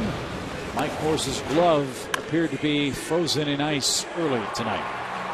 Well, I got to give him a little credit. That ball took a mean hop on him. He stayed in front of it, but the ball just went off, and that play trying to get in front. Espinosa throws it away. Just a rough night for this Nationals defense. 4 errors.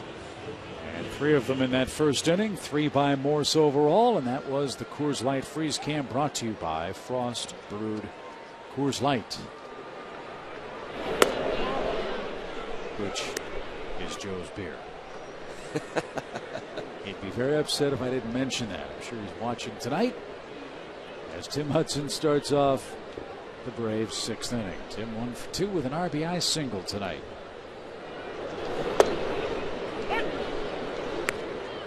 Trying to chase down his 9th win. So far, Detweiler looks pretty good. He's painting the corners and really getting ahead of the Braves hitters right now.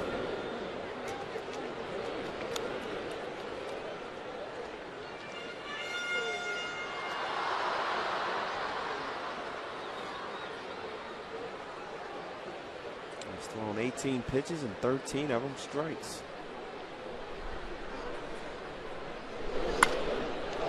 Hudson takes one the other way. That's into the right field corner.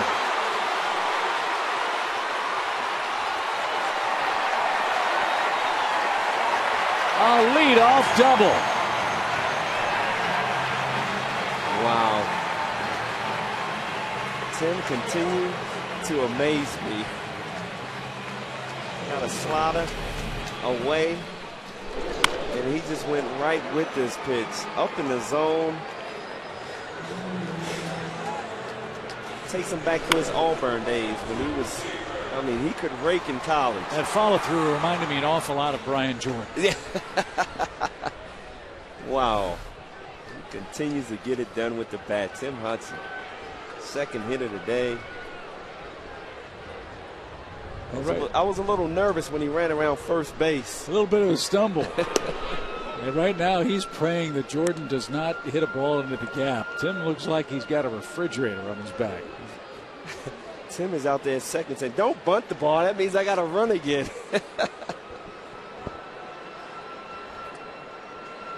One ball, no strikes. Take a look at Tim Hudson rounding first base. Oh, he went with the inside foot. Almost looked like an ankle kind of turned a little bit. I know Freddie Gonzalez over there took a deep breath. Terry Pendleton was kind of slow him down. Slow down.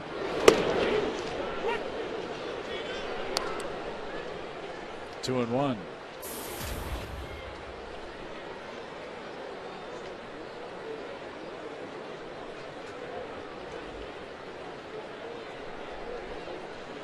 Love to see Jordan get off to a good start in the second half.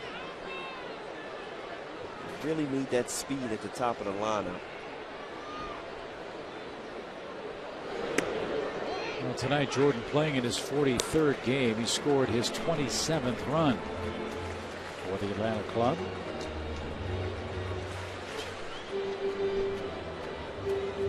Pretty good work considering a low on base percentage.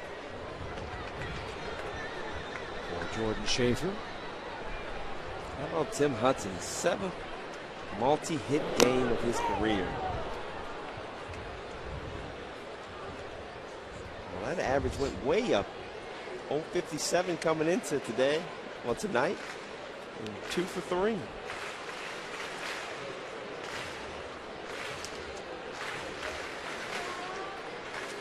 Almost a year ago to the day. He jumped up to 108.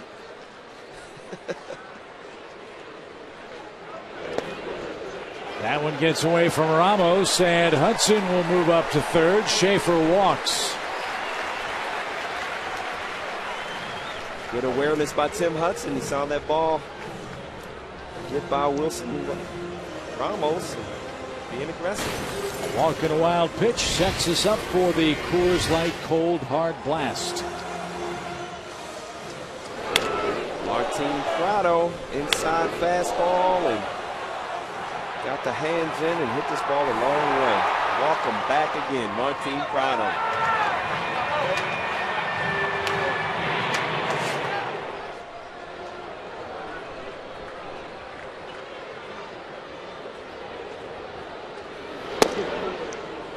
Interesting stat to keep an eye on as this second half begins is what the Braves team batting average against lefties looks like at the end of the year. They're at 208 coming into play tonight. But Martin Prado's hit him at a 281 clip. Well, as a team, the Braves 26th in the league with a 237 batting average coming into tonight. Hopefully they'll leapfrog some teams after tonight. 6 runs on 9 hits. One of them the Prado homer in the 4th. He's got men at the corners and nobody out here in the 6th.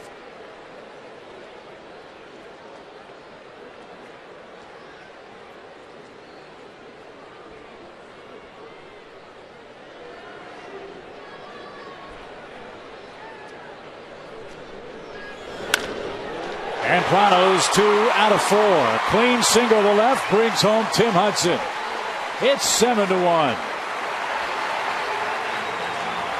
Wow, this is a pitch away from Martin Prado, and he reached out and yanked this pitch back and found the hole between third base shortstop.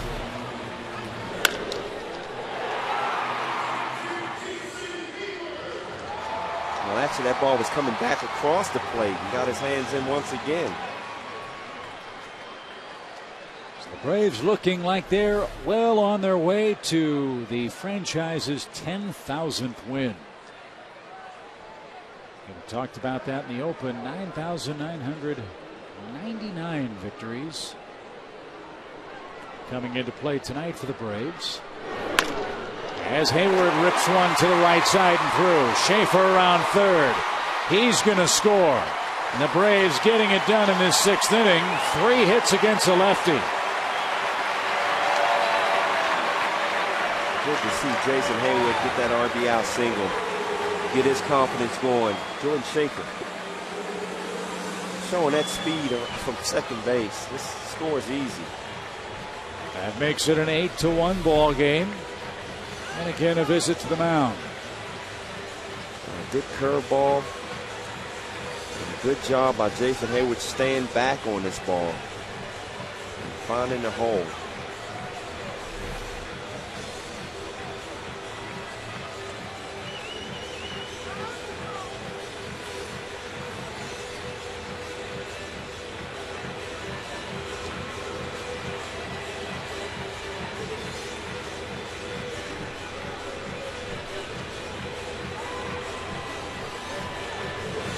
Just one more win for the Braves to get to 10,000 in franchise history. According to the Elias Sports Bureau, only the Giants and Cubs have won more major league games than the Braves. Giants got to 10,000 wins in 2005. The Cubs did it in 2008.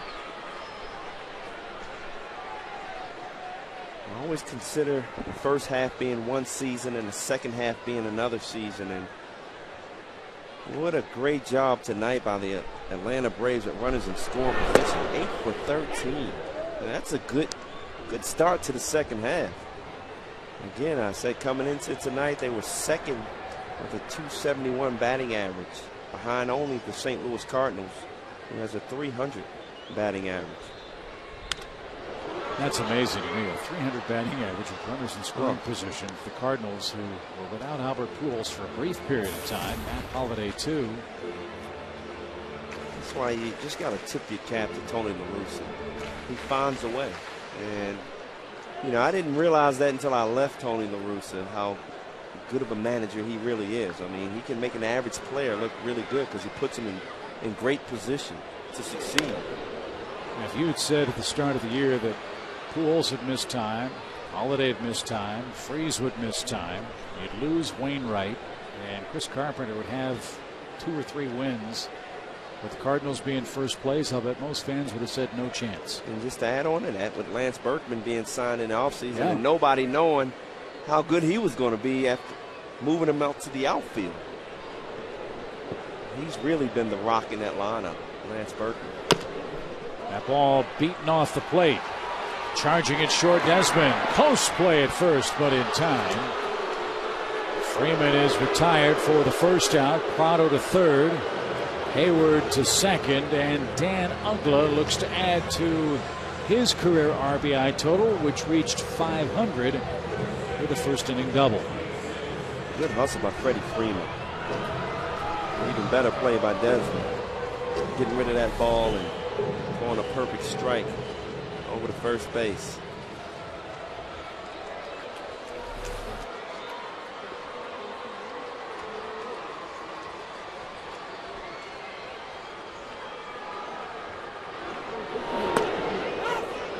And couldn't check his swing.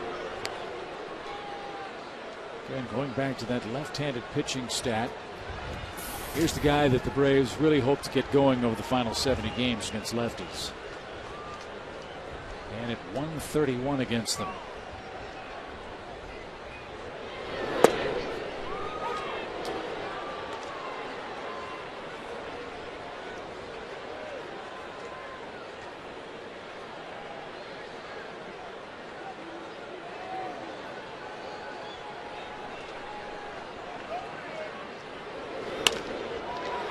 That's off Zimmerman and into left field. 1 run scores. Hayward will stop at third. We'll see how that's scored. That ball was hit pretty hard. And you know you got a Gold Glove third baseman. That's ruled an error on Zimmerman. But they give Uggla an RBI on the play. Wow, I'm not sure about that one. I know I'm a little biased, but I mean, that ball was scorched.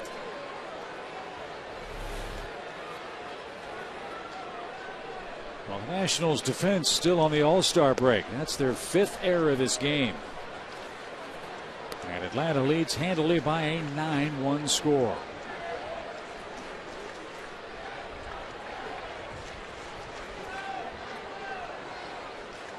The Nationals have been a pretty fair defensive team. They had 53 errors coming into this ball game tonight. They've committed 5 plus innings so far.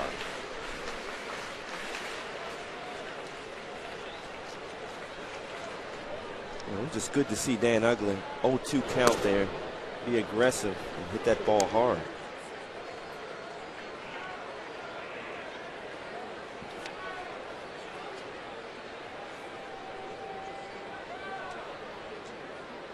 The 5 errors matches the Nationals season high. They had a 5-error game against the Angels in interleague play.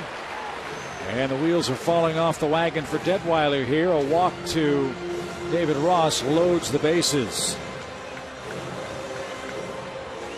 Thursday, July 28th, the Pirates are in town. The first 20,000 fans will get a Chipper Jones bobblehead doll, courtesy of Delta Airlines. For tickets, visit Braves.com/tickets. Call 800-745-3000.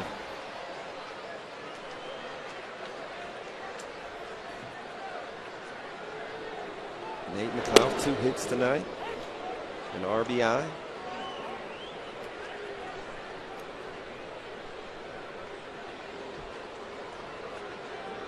And Ramos trying to get Detweiler back on track. He looked awfully good in the 5th inning, got the Braves in order. But in this 6th inning, has now seen 8 men come to the plate and 3 have scored. Todd Coffey, can't wait to see him run onto the field. The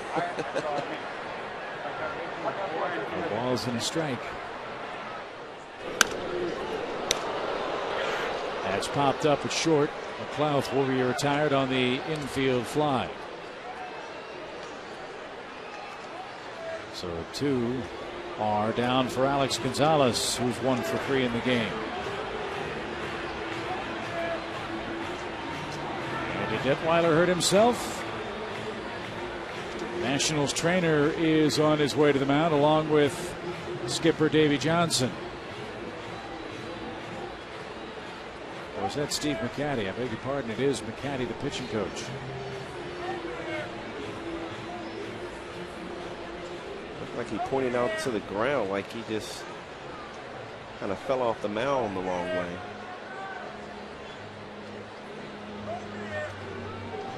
His foot slipped.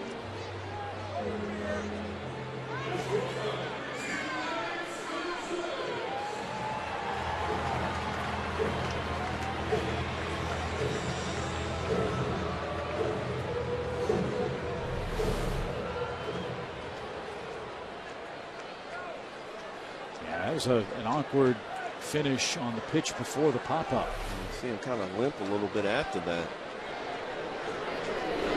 He says he's all right and pumps over a quick strike to Alex Gonzalez.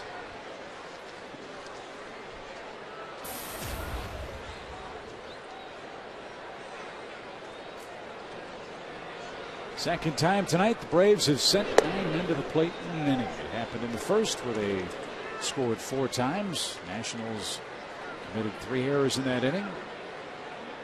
They've committed another error here in the 6th. The Braves have cashed in 3 more runs to lead 9-1.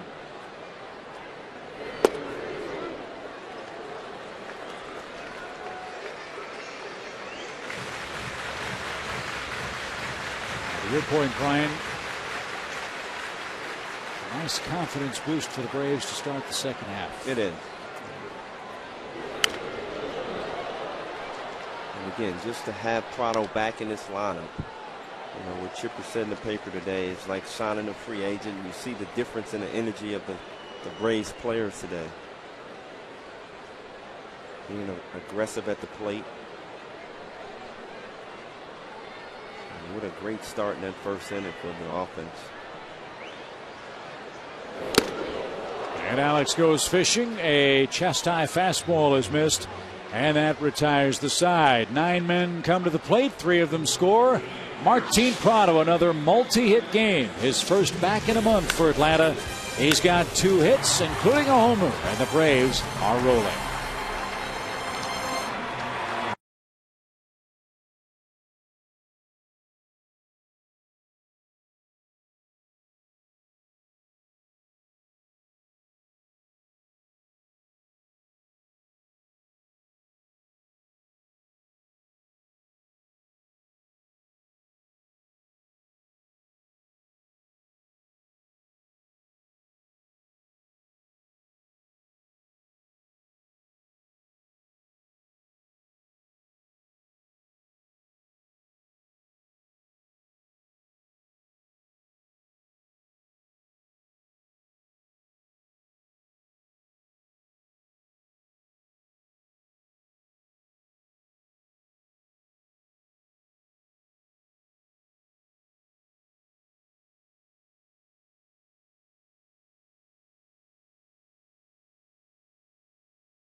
By a 9-1 score. Here's the Blimpie game summary. Tim Hudson and Livan Hernandez hooked up. Hudson has had a terrific night. He has. He's been outstanding, and really he's been the catalyst of this ball club today. I mean, he gave up a run in the first inning, but bounced back. The offense got it going tonight, and that's all Tim Hudson needed. He's been dominant after giving up that run in the first inning. He's retired 11 straight men, has not been in the stretch since the 3rd inning tonight. It has the bottom part of the Nationals order coming up here in the 7th inning. Jason Worth is greeted with a fastball from Hudson. 1 ball, no strikes.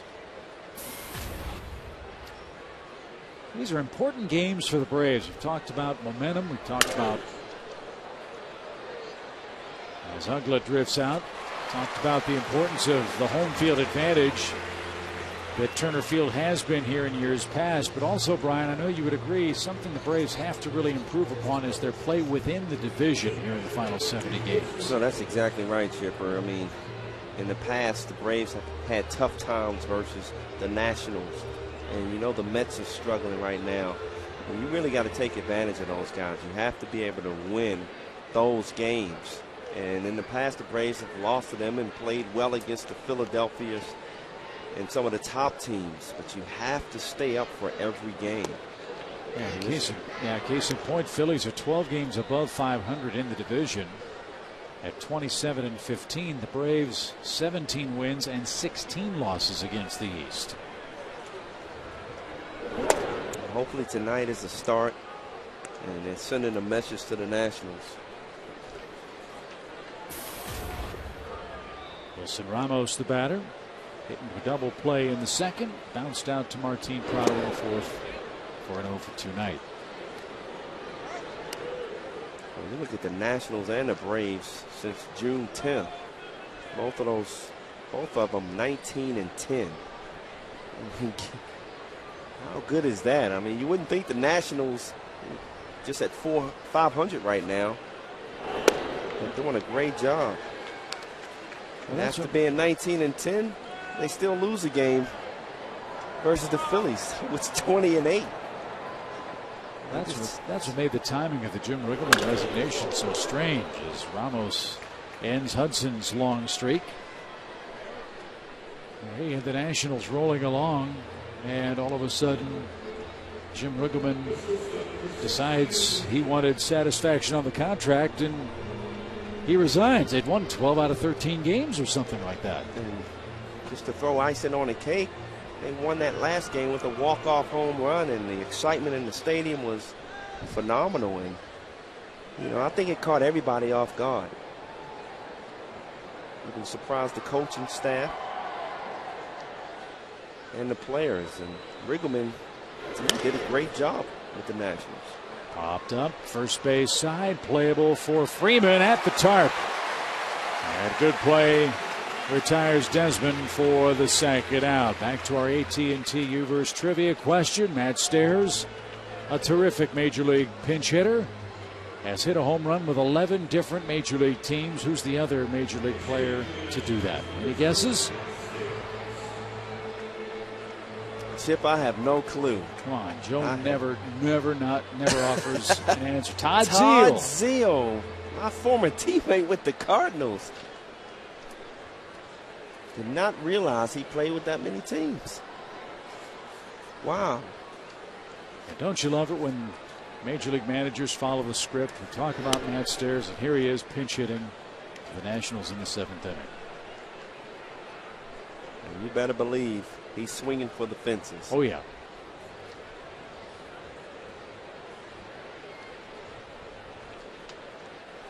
I asked you earlier, can you name the teams that Matt played for?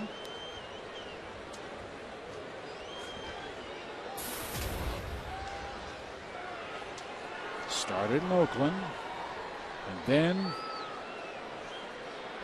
he actually didn't start in Oakland. I'm wrong about that. Started with Montreal. Oh, yes, he did.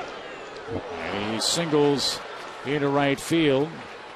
Ramos will take third without a throw. And Matt Stairs singles with 2 outs at the top of the order coming up. Montreal, Boston, Oakland, Cubs, Milwaukee, Pittsburgh, Kansas City, Texas, Detroit, Toronto, Philly, San Diego, and now Washington. As I said, it might have been easier to name who he didn't play for. Well traveled. But Matt, 43 years old, out of St. John, New Brunswick, Canada, has had a terrific Major League career.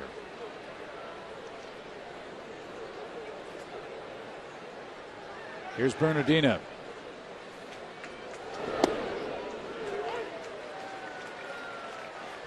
Tim Hudson goes right back to the slider in on Bernardino, who struck out his last 2 times on that very pitch.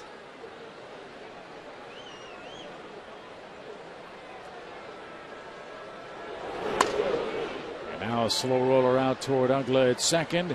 Bernardino makes a close play of it, but too late. 7th inning stretch in Atlanta, and Tim Hudson is cruising. He leads by a 9-1 score.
Seventh inning, Tim Hudson on his way to victory tonight. Braves fans, we hope for more of the same tomorrow night for Game 2 of the series. Fred, Ron, and Jerome will be here to kick things off at 6:30 with Braves Live. And then a terrific pitching matchup. Tommy Hanson will gun for his 11th victory against Nationals left-hander John Lannon, who's 5-6, but with a 3.64 earned run average. Well, here's some stars tonight. How about Tim Hudson? Just dominant. Not only pitching, but showing his talents with the bat. RBI single early in the game. And Mr. Prado making his comeback very successful. A solo shot. And then another RBI single. Energy. Something that this Braves offense needed. So Eric Hinske will get a chance to pinch hit for Atlanta. That'll end Tim's night. And Hinske will go to work against the Nationals bullpen. And it's the big burly right-hander Todd Coffey, a man that Washington has used a latte this season. A latte, I like that. Wow. That's true talent, Chip. No, it's really not. We're waiting all night to work that one in. But it's his 39th game, and Coffey has done a good job for Washington.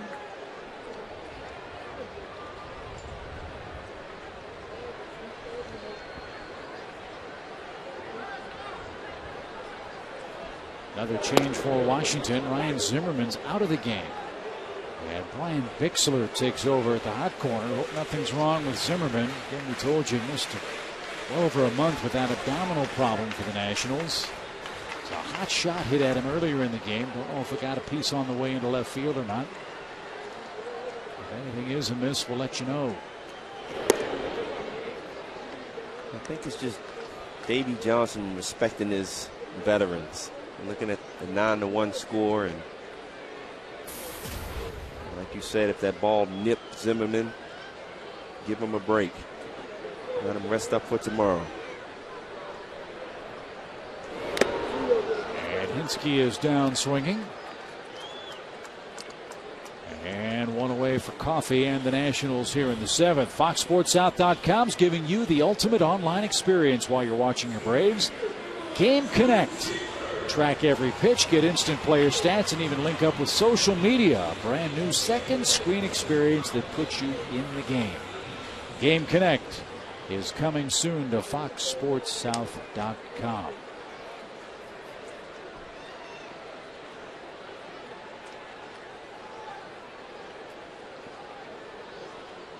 guess the only concern you'd have as a Nationals fan is Washington just had the All-Star break, 4 days off.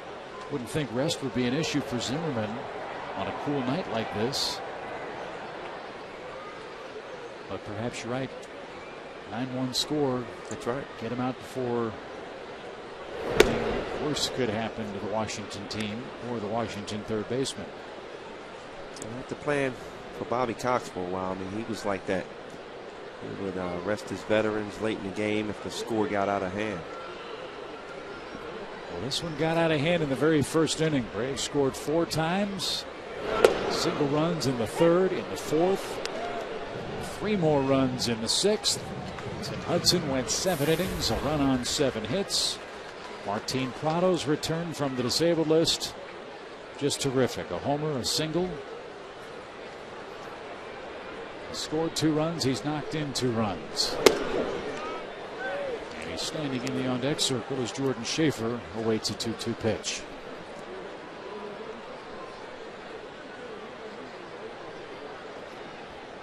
Jordan Schaefer still looking for his first hit tonight.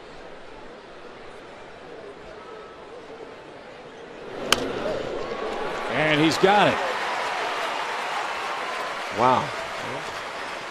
You say it, it happens. Hey, the lottery's at $61 million, Brian. I'd really like to win it. Hey, I played it tonight, too. Oh, okay, perfect. So if you win, we won't be seeing you tomorrow. That's right.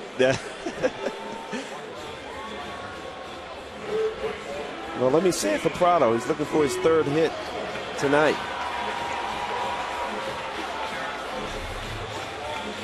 The hits have been coming by the bunches tonight for the Braves. That's 12 in total. Everybody who started the game has one. And now Prado, 2 for his last 2, takes ball 1. Martin was quoted before the game, Brian, as saying, well, hey, it's going to take some time for me to come back and get back into midseason form. Yeah, it took him all of 2 innings. You're right. It took him the first 2 at-bats to line out to lock in again.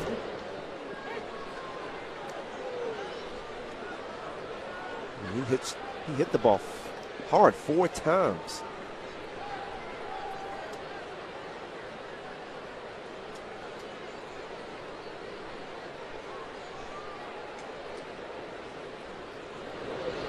It's such a different feeling for your ball club when you obviously see guys go down and get hurt and wonder if they're going to come back, as opposed to knowing you have guys that are down and you know you're going to get them back. That's the case with Prado. That's the case with Peter Moylan. That's the case with Chipper Jones. All those guys are on their way back.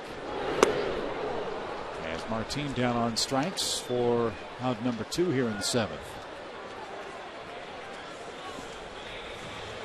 Get your tickets now for the Braves Alumni Weekend, August 12th, 13th, and 14th, when the Cubs come to town. The 1991 Braves worst to first team will have its 20-year reunion. It's 20 years already. Wow. Alumni Legends game on Saturday, August 13th, and autographs for fans throughout the weekend. Visit Braves.com/tickets or call 800-745-3000. Jason Hayward, an RBI single his time up, 1 for 3 on the night.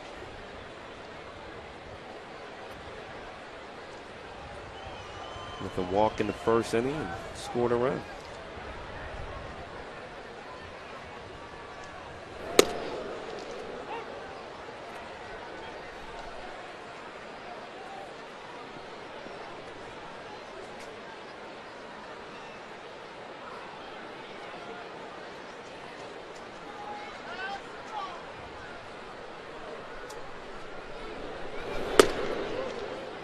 Just missed.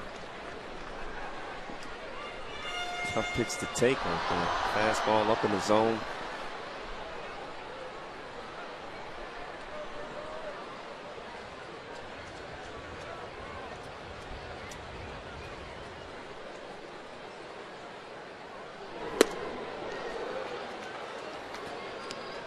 Phillies are winning tonight. That game's in the 8th inning. Phillies 7, Mets 2. That game at Citi Field. If these scores stay the same, Braves would remain 3.5 games back in the division. Atlanta has, I believe, a 5-game lead at the moment in the wild card race.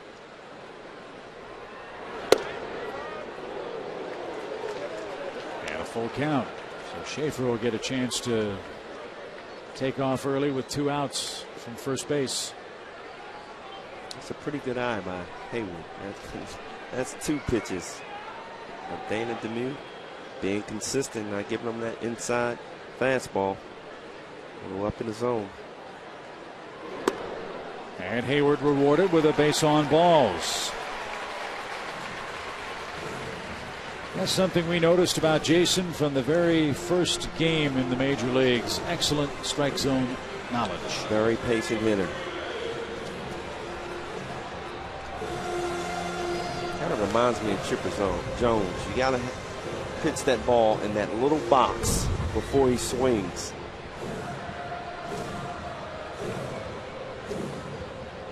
Well, as a player, did you gauge how well you were hitting by how well you hit the ball or how well you took the ball? I know Joe and I have talked about that a lot. You know what? I was a much better hitter when I was patient. And, I didn't have that zone that Chipper Jones and you see Jason Hayward. I was very aggressive. Like that, Freddie Freeman, first pitch, gaps one to left center. Look at Jason pick him up and put him down. He's going to score. 2 more RBIs for Freddie Freeman, 46 for the year. Save some for tomorrow, fellas. It's 11-1. Freddie Freeman continues to get better as the season goes on. I watched him all last year in Gwinnett. Got off to a slow start and he made adjustments and just got better and better. He hit this ball in the gap, and watch Jason Hayward. As soon as he saw that ball hitting the gap, he knew he was going to score. I've not seen him take a bad angle on the base paths yet. When you have speed, you don't have to take it bad angles. When you're that good. He knows how to run the bases. When you turn in that sharp corner around second, you get that inside foot on the bag and just take off. High fly ball hit to left by Uggla. Knicks going back. The wind is going to knock it down and retire the side in the 7th. Braves pick up 2 more runs. Uggla just missed. No worries, folks. Atlanta 11, Washington 1.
Night on offense, 11-1. They lead as we have completed 7 innings tonight.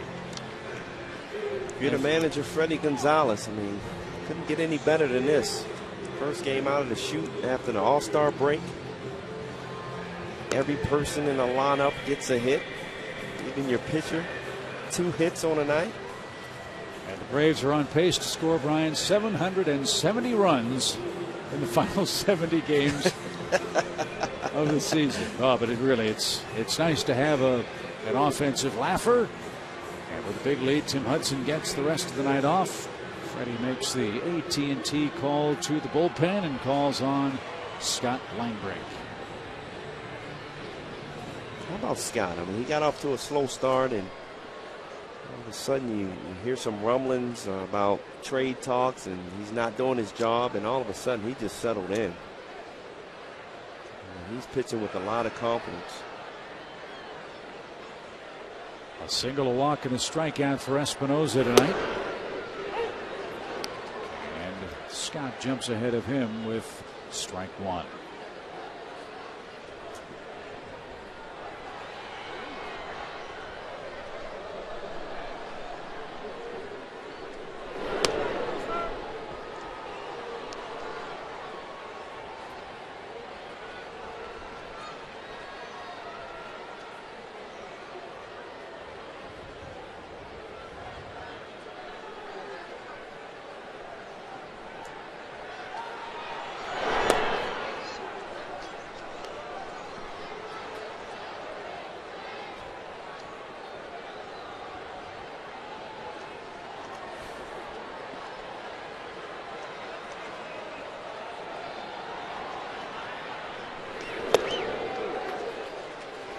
Good has Linebrink been.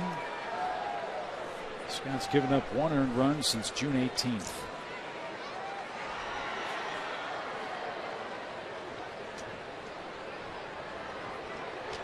Wow.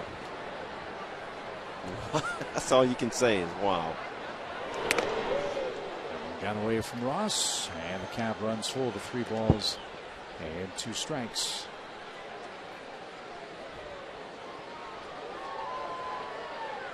The other great thing about this game is, remember, you had Craig Kimbrel and Johnny Venters both make the All-Star team. Both appeared in the All-Star game, so while everybody else was resting, those guys were pitching and not getting time off. In a game like this, you can use some of the other guys in your bullpen, buy a couple of days of rest for Kimbrel and Venters.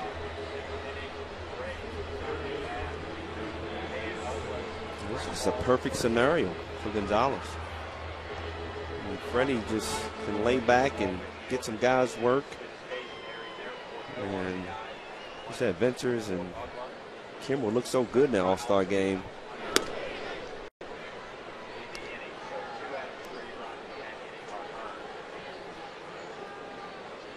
And Jair, how about Jair? An inning and 2/3.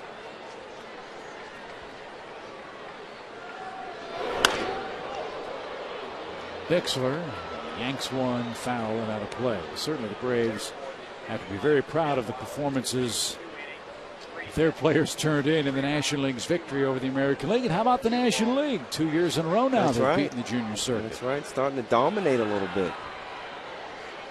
But I mean, Jair was just unbelievable, and just to see 2 young guys, rookies, Venters and Kimbrel, go out there and have that first time experience. You knew they had to be nervous, but they didn't show it.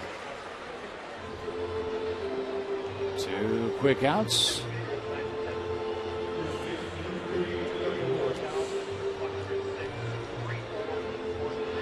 $34,106 to the paid crowd at Turner Field tonight. And I like the fact that the National League obviously won the All-Star game. It certainly served the Giants, or could have served the Giants well in the playoffs last year. Might serve the Braves well this year. I can only hope so. Game 7 in the World Series in your park, big advantage. At least it could be.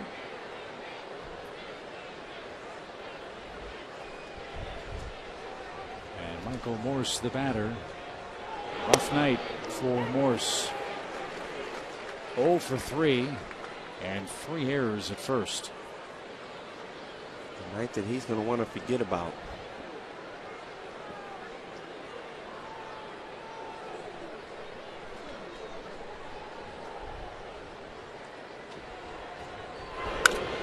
Popped up. Wind blowing, pushing that ball beyond the reach of Freddie Freeman. Foul. 1 ball and 2 strikes.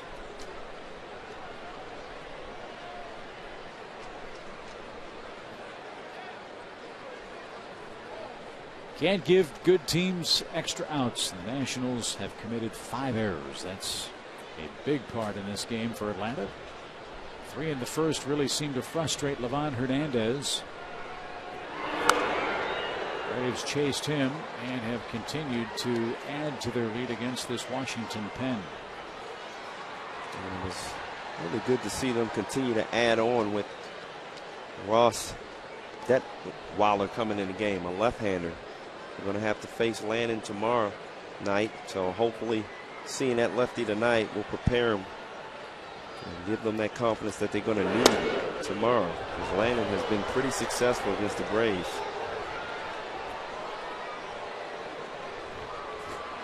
Morris works the count, as Linebrink thought that one had the inside corner. Fox track set a little bit low. Now full count.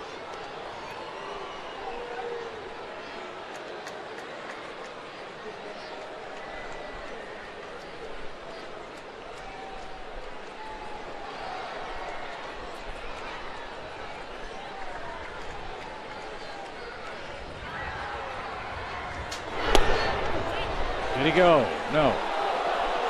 Morse aboard with 2 outs.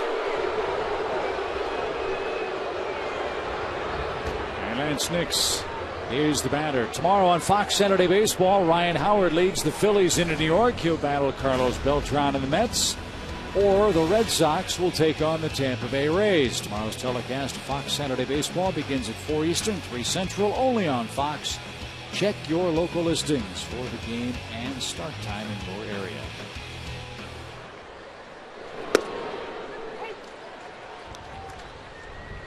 Strike 1 to Nix. Nix comes from a baseball family. His brother Jason is a member of the Toronto Blue Jays.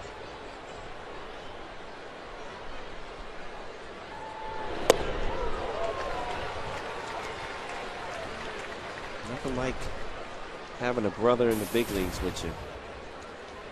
I had a chance to talk to Jason Nix about it, because I met him when I was in Texas with Lance, and he was still a little toddler. not to give away my age, but you just did. He was very young and just bright-eyed and hoping that one day he would play in the big leagues with his brother. And there he is in Toronto.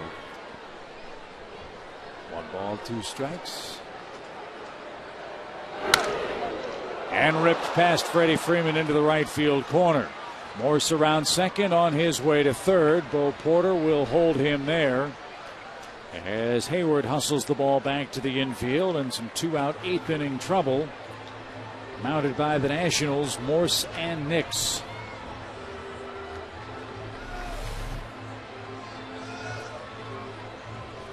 Now Ross and Linebrink talk it over.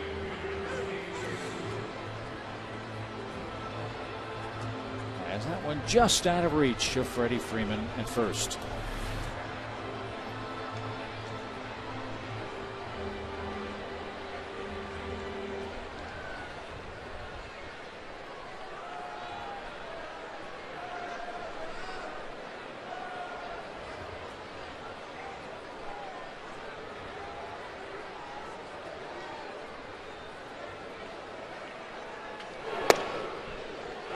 Outside corner, strike 1.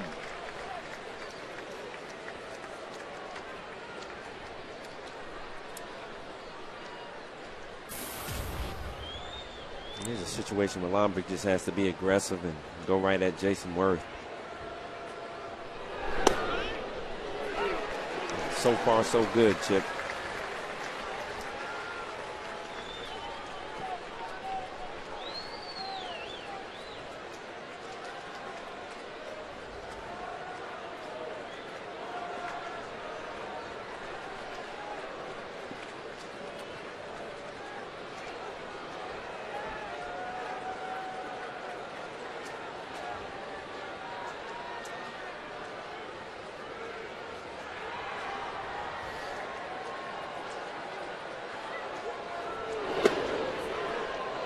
Ball, 2 strikes.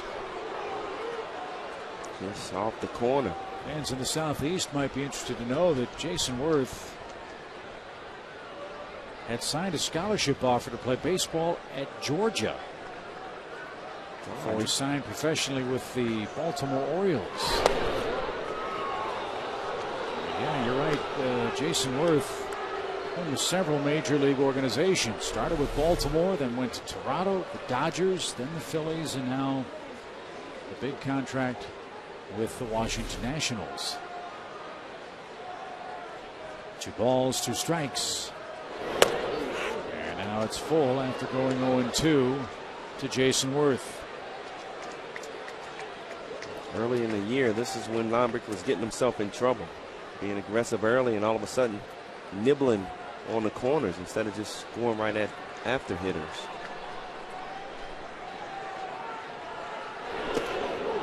And he lost him.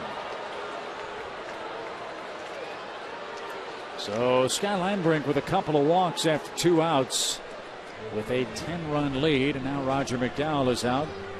The Braves do not want to use anybody else if they can avoid it in the bullpen, one would think. A high pitch count might change that as activity begins for the Atlanta Relief Corps.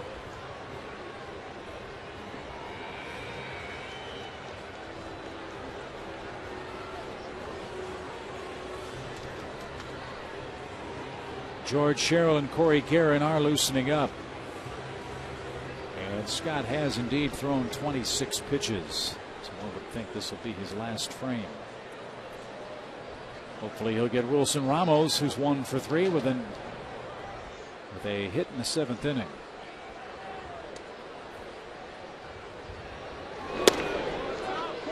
Mentioned earlier that Ramos has an excellent teacher in Pudge Rodriguez.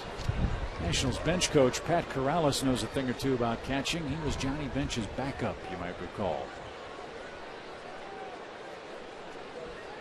Pat Corrales used to stay in Eddie Perez's ear and Javi Lopez. He did a great job with both of those catchers.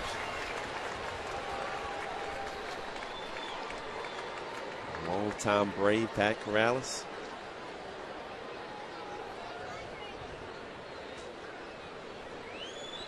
Pat still lives here in Atlanta.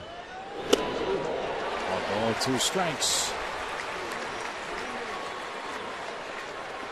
93-mile-an-hour fastball. You got to use it. Go right after the hitters. Bases loaded for Washington. They're down 11-1.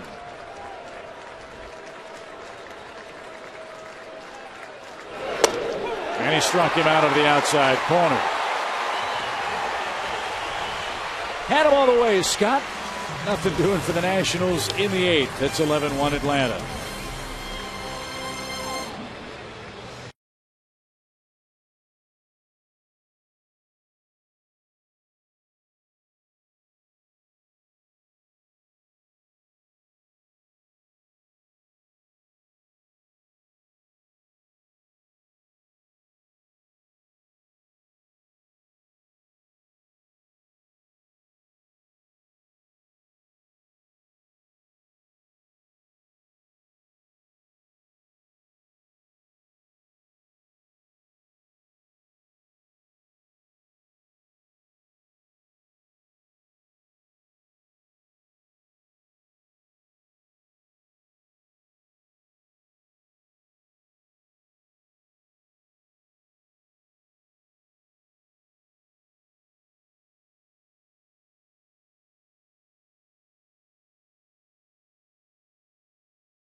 Big night for the Bravos. 11 runs on 13 hits. Look at that error column for Washington. That's also a big part of the story. They've made 5, which matches their season high. And Tim Hudson on his way to victory tonight. Chip and Brian Jordan with you. Welcome back to the second half of the 2011 season. Couldn't ask for a better way to start things for the Braves tonight. No, you couldn't write this script any better. I mean, this offense scored 4 runs early, got Tim Hudson a lead, and that's all he needed. He was dominant. Not only did he do it with his arm, but how about his bat? 2 hits, RBI. I mean, it's just been a great night for the Atlanta Braves overall. Every starter has a hit tonight, including the pitcher Tim Hudson. Martin Prado back from the disabled list has a couple of hits, including a home run. So you're right, great way for the second half start for the Braves, beating an Eastern Division rival, keeping pace, it would appear, with the Phillies, and taking over the season series lead against their nemesis from Washington. That's right. I mean, that's the big thing, beating the Nationals, a team that they've struggled with in the past, and really sending a message to start this second half. David Ross goes to work. Washington goes into its bullpen and brings on Henry Rodriguez. Also shift things in their outfield as well. Get you those changes here in just a second. Rodriguez has a big arm. This guy can touch 100 miles an hour. That last pitch at 97. Ross's last at bat, he walked. A bat before that when he faced Detweiler after Hernandez. Detweiler just blew the fastball right by him, and now you face a guy who throws even harder. That pitch was 99 miles an hour. You got to get it started early. Nationals got Rodriguez from Oakland. Get a deal for Josh Willingham after last season's play.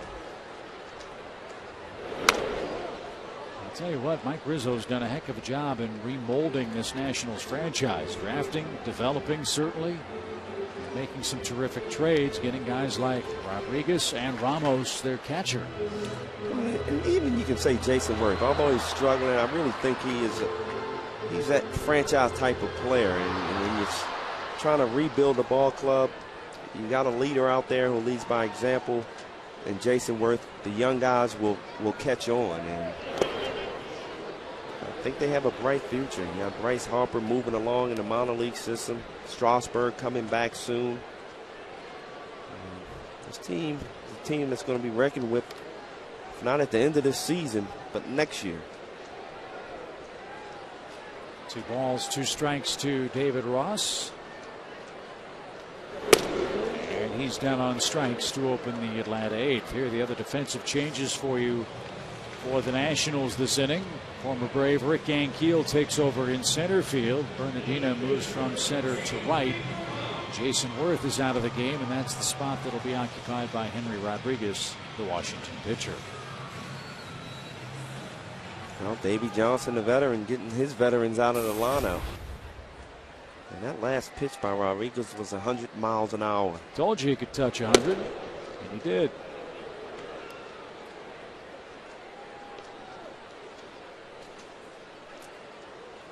David Ross looked like he didn't want any parts of that. The scoreboard might say 100, but after Livan Hernandez throws 63 at you, it's 200. Does it look that fast? It's 200.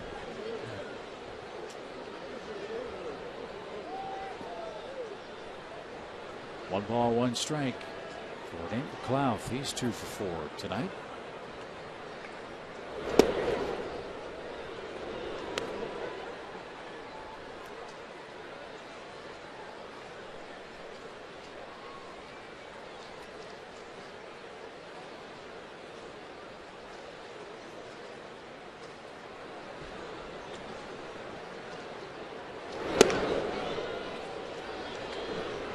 Two and two. You're hitting. Do you look at the speed gun? Do you see how fast a guy's throwing, or do you just know instinctively? Well, you know what? After my first pitch, especially a guy you've never seen before, you may glance at that gun, and you'll see that 99, 100.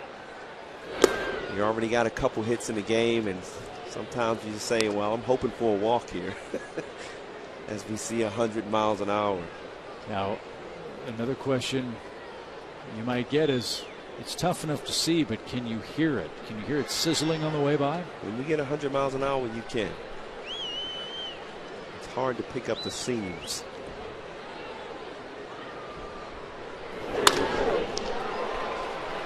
Ground ball to second. 2 out.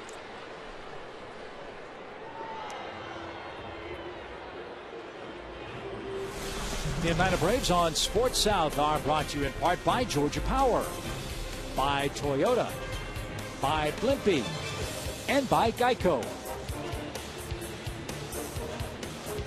Chip and BJ at Turner Field. Joe Simpson's got tonight off. Tomorrow night he'll join us for Sunday Braves with, will Tommy Glavine be here Sunday? Our fine producer Joe Vincius will check into his highly top secret computerized schedule as we ramp up this brief 3-game series with Washington and then head out to Denver. A 4-game date with the Colorado Rockies. Braves enjoyed seeing Colorado here at Turner Field.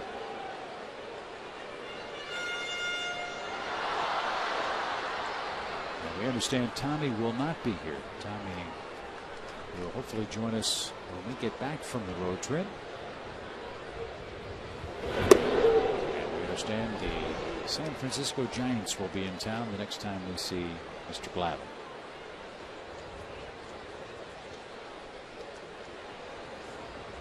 Along with that 100-mile-an-hour fastball by Rodriguez, he has a nasty slider to go with it. How about that defensive swing from Alex Gonzalez? You might be seeing a closer being groomed for Washington. Pretty impressive 8th inning on a pretty impressive night for the Braves bats. They lead 11-1.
Atlanta Braves looking for their 10,000th franchise win tonight, and Tim Hudson provided some of the dramatics, and our Toyota plays the game. Driving in his first run. See Rossi, and how about this? A hanging curveball by the lefty, and Tim Hudson went right with that pitch down the right field line for a double. Look at him having fun. 7th career multi-hit game. And for Tim, 3 outs away from his 9th victory of the season. As our AT&T call to the pen will be answered by George Sherrill. He's got the 8, 9, and 1 spots coming up for Washington. Atlanta has scored 11 unanswered runs tonight. Remember, Washington led 1-0 in the first. Right, how about George Sherrill, too? Another guy got off to a slow start, and he's just been dominant. This bullpen for the Braves been spectacular all season long. Inside out swing. Desmond fought it off and fouled it away for a second strike.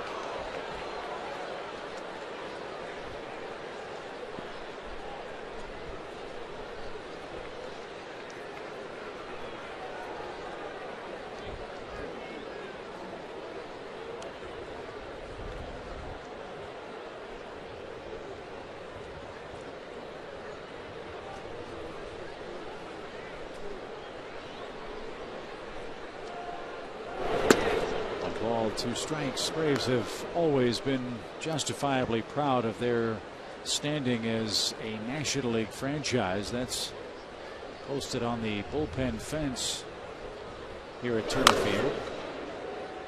The longest continuously operating franchise, not only in the National League, but in Major League Baseball. Wow.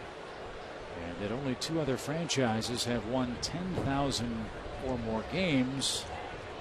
Very exclusive club that the Braves are about to join. And those in attendance tonight have some very special mementos to take home and remember against this Washington ball club. What a great turnout tonight. Again, 34,106 fans. 2 balls, 2 strikes. And a little pop out towards second. Here's the list of the goodies tonight. In case you missed Braves Live, number 1, shame on you. But number 2, here is what will be in store for the fans. Randomly selected 10,000th win fan of the game was selected. All the fans will get a commemorative poster after the victory is secured. And Braves President John Schuerholz apparently will step to the center of the baseball diamond tonight after the game and address the crowd here at Turner Field on this very special achievement for the Atlanta Braves. 10,000 wins now, just 2 outs away. John Schuerholz responsible for a lot of those victories. I asked you before the game, how many were you responsible for? Well, you know what? A lot of them. I don't know how many, but it was a fun 5 years here in Atlanta.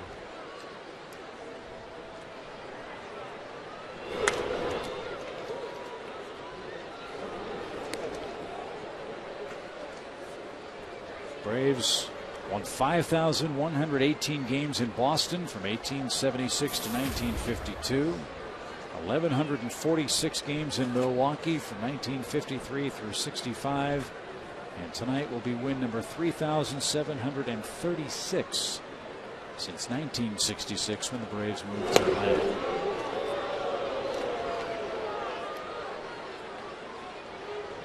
Rick Ankiel, former Brave, did a lot for the Atlanta Braves last year. There's the second out, but 2 is a pretty impressive number for Ankiel in the playoffs. Game 2, October 8th. The game-deciding homer, a splashdown rocket into McCovey Cove. And I haven't seen too many balls hitting the Covey Cove. When Rick Ankiel hit that ball, everybody in the stadium knew it was going a long way. You just saw him point. What a great moment last year for the Braves. Crowd on its feet with 1 out to get. 11-1 Braves in the 9th.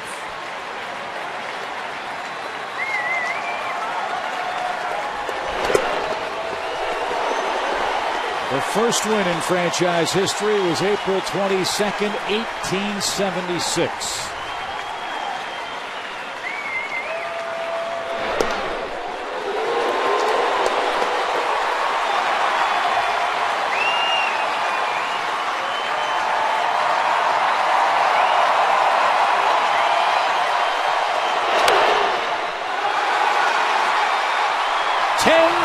Wins.